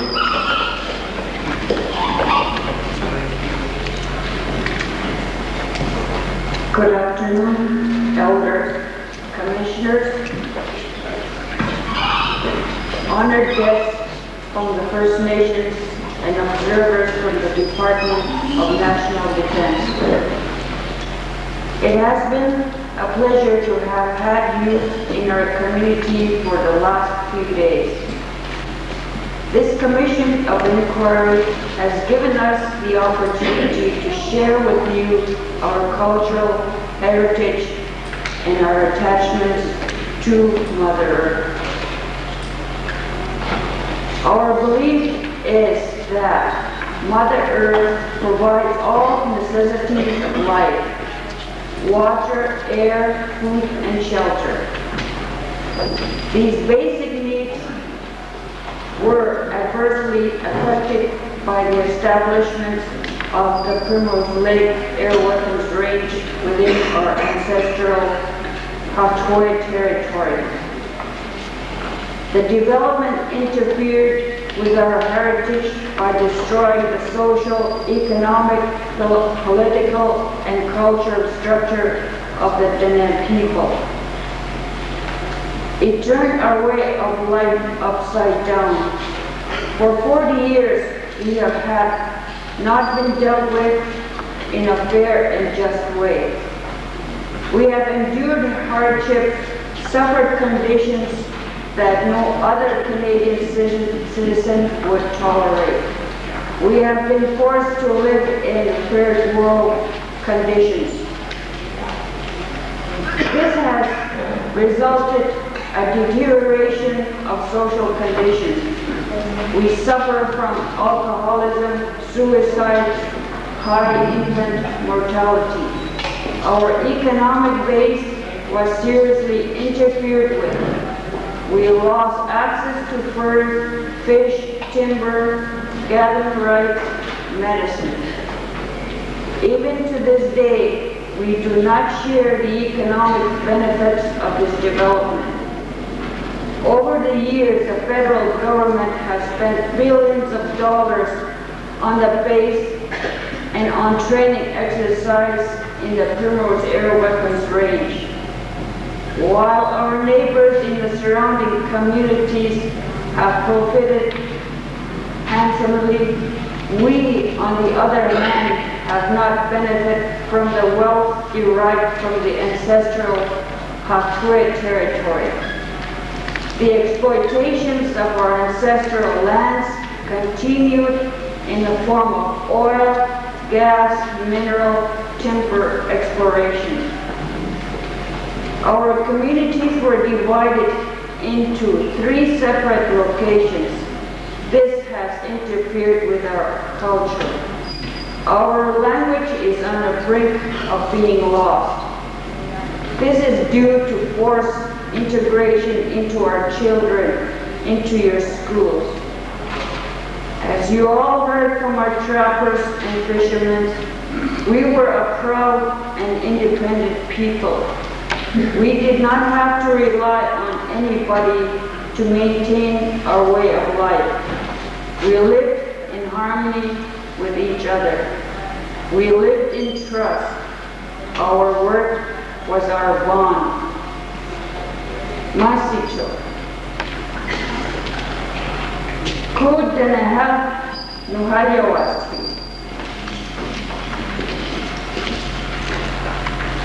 Don't sa don't it's an odori nahi deni chalotina. Ekuno hanoni dersi. Don't out in Hautoi Abit Adavitani Nuhahil Chu. Asnadi Nuhat I Davanai Masi Amasi no Obenestancy. Kuti Hore Nube to Kre, Hilly, Domo Asnadi Davalamasi. Siti and Chubet Hatu se Quasesum. Aneten has done it. Kulu not her, not her. Nishira Horelian on a dizzy. Then a Horelu etc. do Horeluda El Madame Zelana Nisan who don't the quantity. Ekulu, don't I insanity day. And nothing, it's not an equia do for a new, no had a son or a wali. Eita, Tethia, and Gadano Julio, and Shata Wultu, and Shalot in an Naudle Nijan. Diridate, now you. Chivo no se naravella mas diho benestancy that all January that all begorish nazi that all do it sa tum asi another day asi no khadelela burenila no el hadaya tiu tot inetendari du beten doril o naike la kulo nuni hare nuni yanesi ene kuchu ene tankuchu aradiu Nuni hudut sila dene na yulle lilesi e towatika kuta ni janti forilyu tefia diri taiki diri e tedari dige no hasuga walisi e dari e no hawa finisi forilyu no hanevet kasi no ta eita Masi no handestensi. Ni jadi nat ki saderia. E tepne evadala gailesi. E masi handestensi. Kuni jadi ai tene benadari isines tani. E masi destensi. Janu habekara edu no have jantane hedoet ni hazel. Inate e masi benestano di tatuni tene nini telela e masi benestanse guru ni jonti yanate don't no wanarin erot for no ni don't iluto el tedari didet ai padani deni Gotcha. Kodi wa lihistan. Orella. I wrote agora jindasi. For yuneneka. Antu onidit abe. Eduni no hanoni dera. Don. Eita. Ho Asia soro silo, el gadano Julio, el celot in daul, danara vulva, ni janahite, e yoini no hores easy. E tabut akulu masi, to see, said zero in hores is in jayas chino ha. Don't in ha, yan nadet in us kenem, no so hilly. I read that a bebasini jadantu dirilacho and I did. A dad could akulu diribedaru from Janzetin, Ikadu, Ikanashul, you, it's Azi, Nahote, Tefien, no Quentin, no Hotelu, Dirita, Nizauti, no Manini Deli, a Bequant him no one did bequant I immediately see. It almost no one is a lot in. I thank you very much again.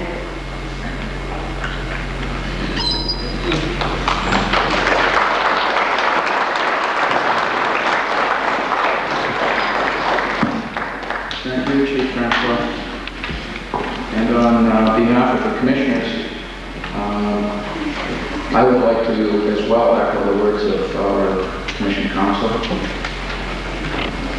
The people that here have shown us nothing but kindness. You've worked very hard.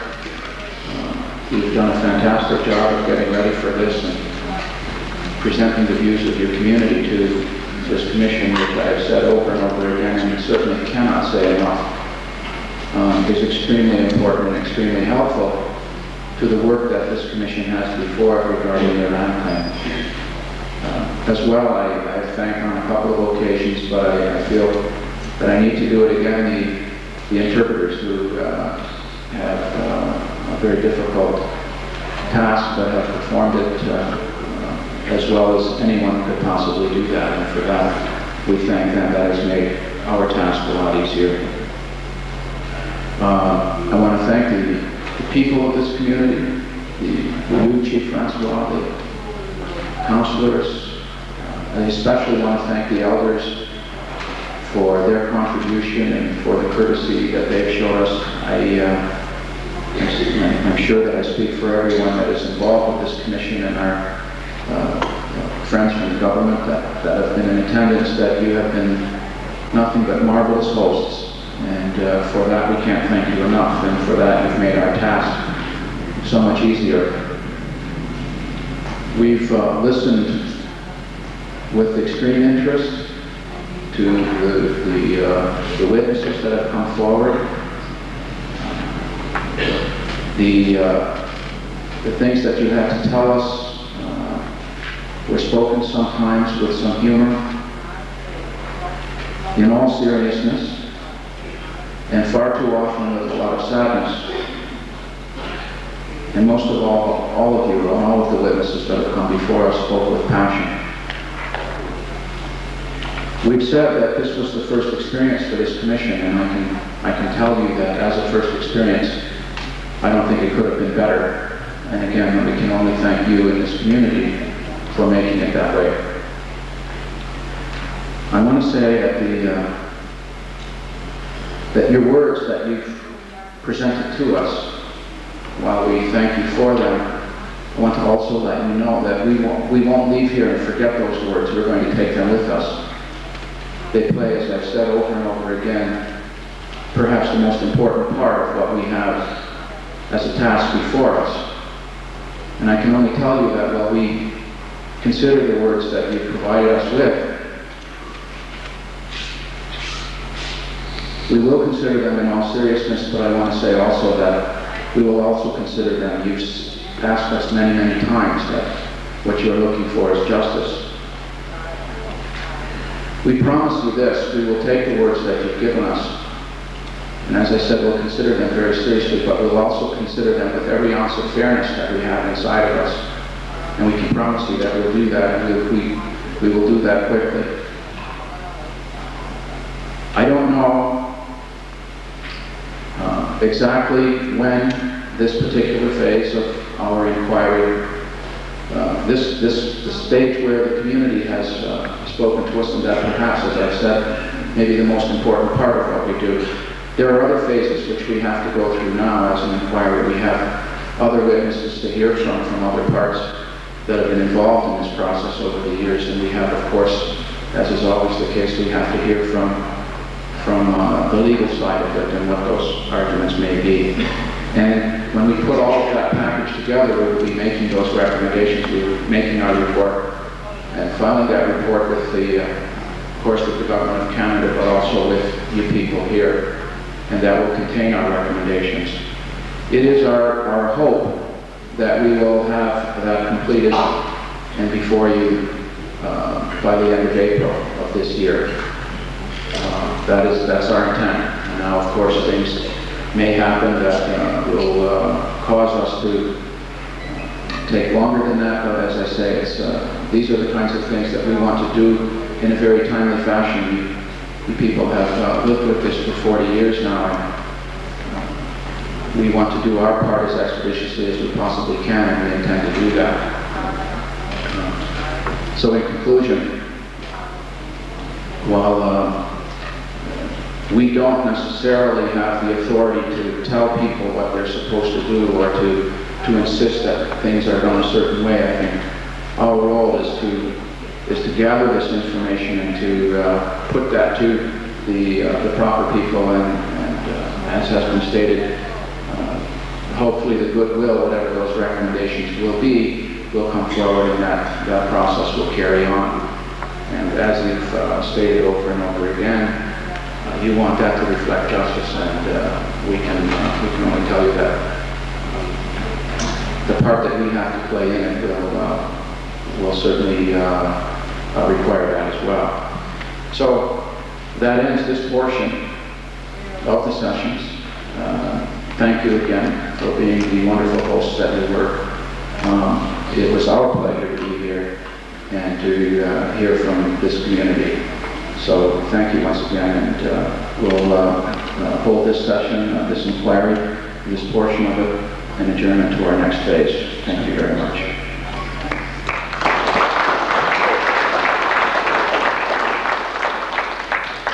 Before we leave, may we call upon an elder to,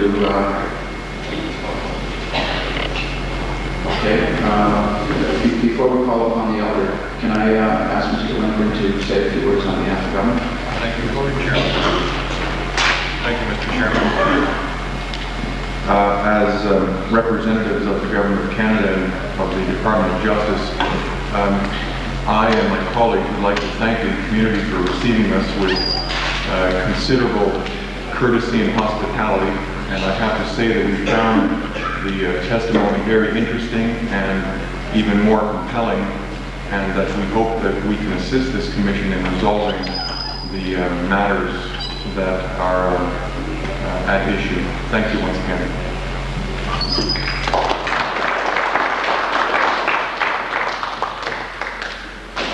Can you hear from the elder, please? Very appreciate it.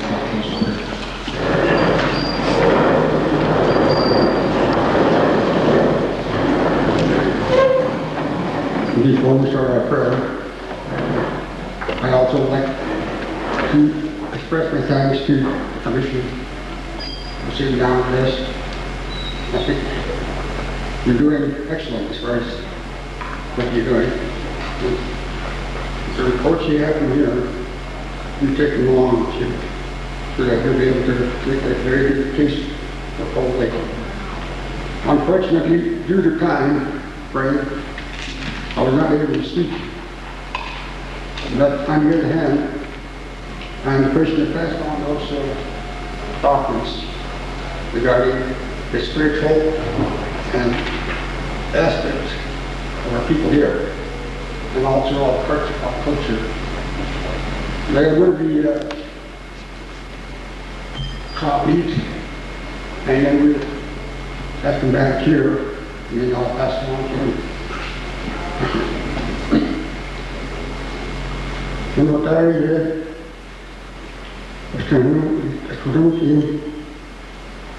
कि हमारे बच्चों ने तो ताईता मुसुलाई Tawli han muhanupa isturangi nipo asara tawdo echara kayawati sayati obscene is on the machines in talking in John 1 this job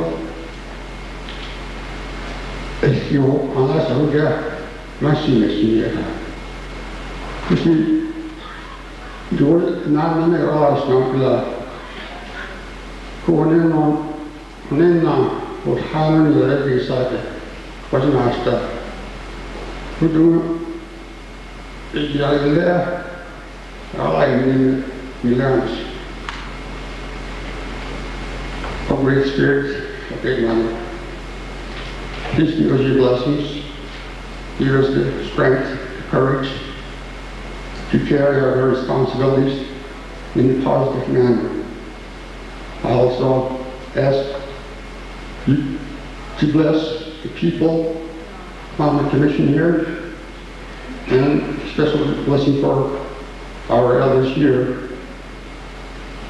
And before I close, I want to put a statement here. You see me dressed in black. And that's in memory of the elders that were here when the bottom ranges that you use here. I think they, I know for sure that it was hard for them. And a lot of them died shortly after. What happened that the lifestyle was taken away, so that for all negative things that happened to the community, happened here. But we're slowly getting back on our feet, and with the help of the outside people like the City Commission, we ask everybody to work together and cry together. You have to. Thank you very much.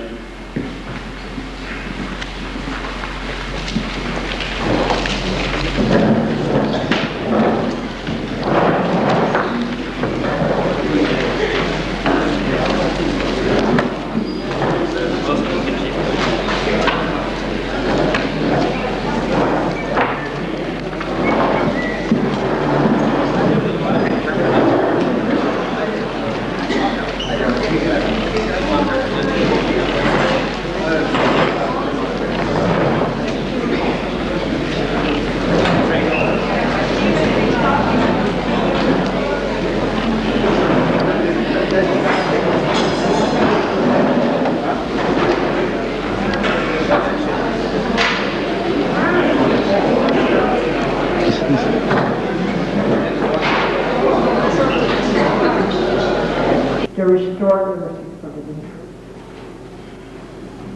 in case hard times came.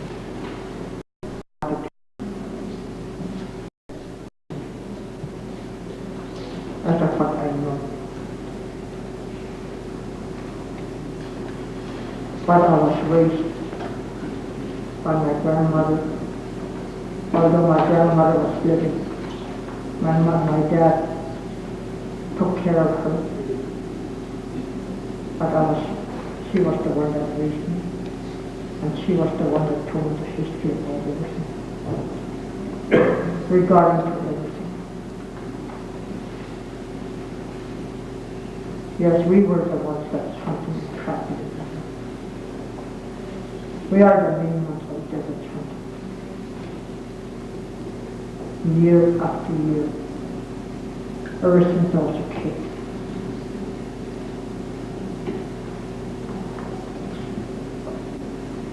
Until today, I still didn't give up my race. I still hunt, I still trap, and I still fish until today. That's all that I'm doing. I don't go in the store and buy meat for myself. No, sometimes I buy things, but I'm very. It's all what I look at. Until today, I'm still that. But now, we're getting over the hill. We're getting there that we can hardly do anything for ourselves. Our mind is still young. We're still working there, and yet we can't get them to think of what we used to do. But our boys, our children are there. Because he taught them how to hunt. He taught them how to trap.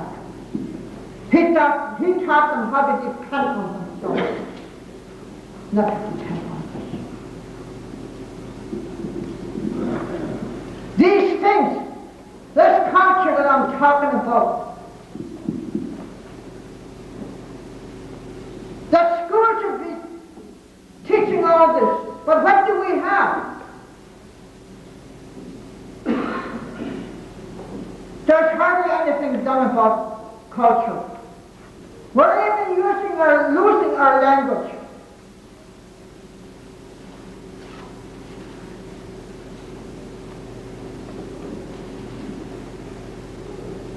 In 1984, I went back to university, which I had no business.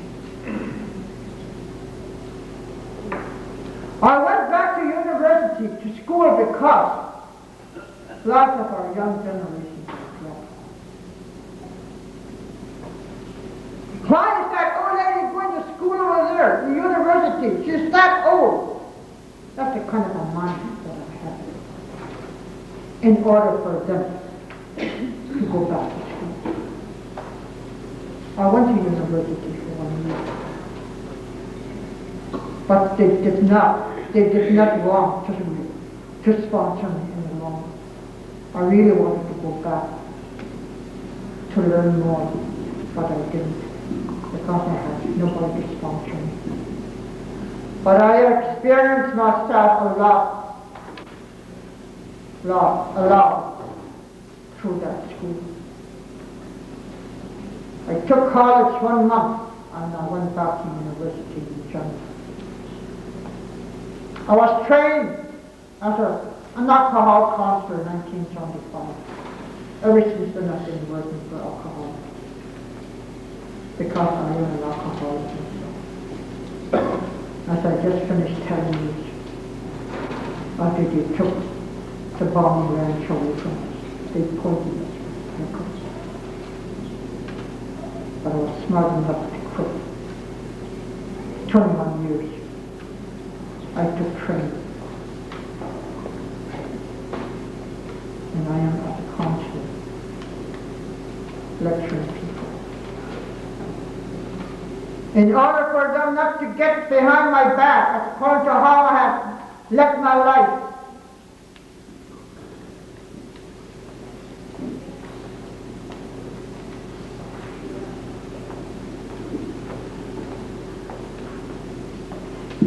this criminal, I am still interested in it. I can never forget it, because this is how we have survived.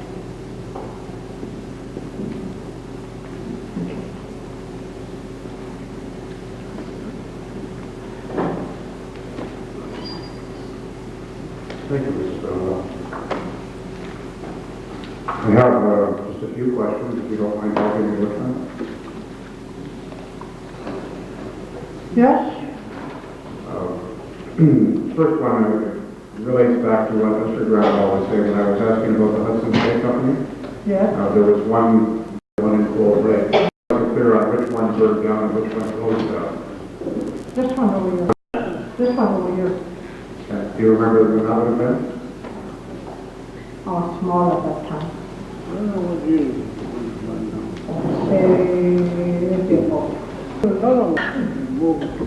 They moved it to Cold Lake. Right, so this one burned down and they built a new one in Cold Lake. Yes. And then that one, and that was after the bombing range? And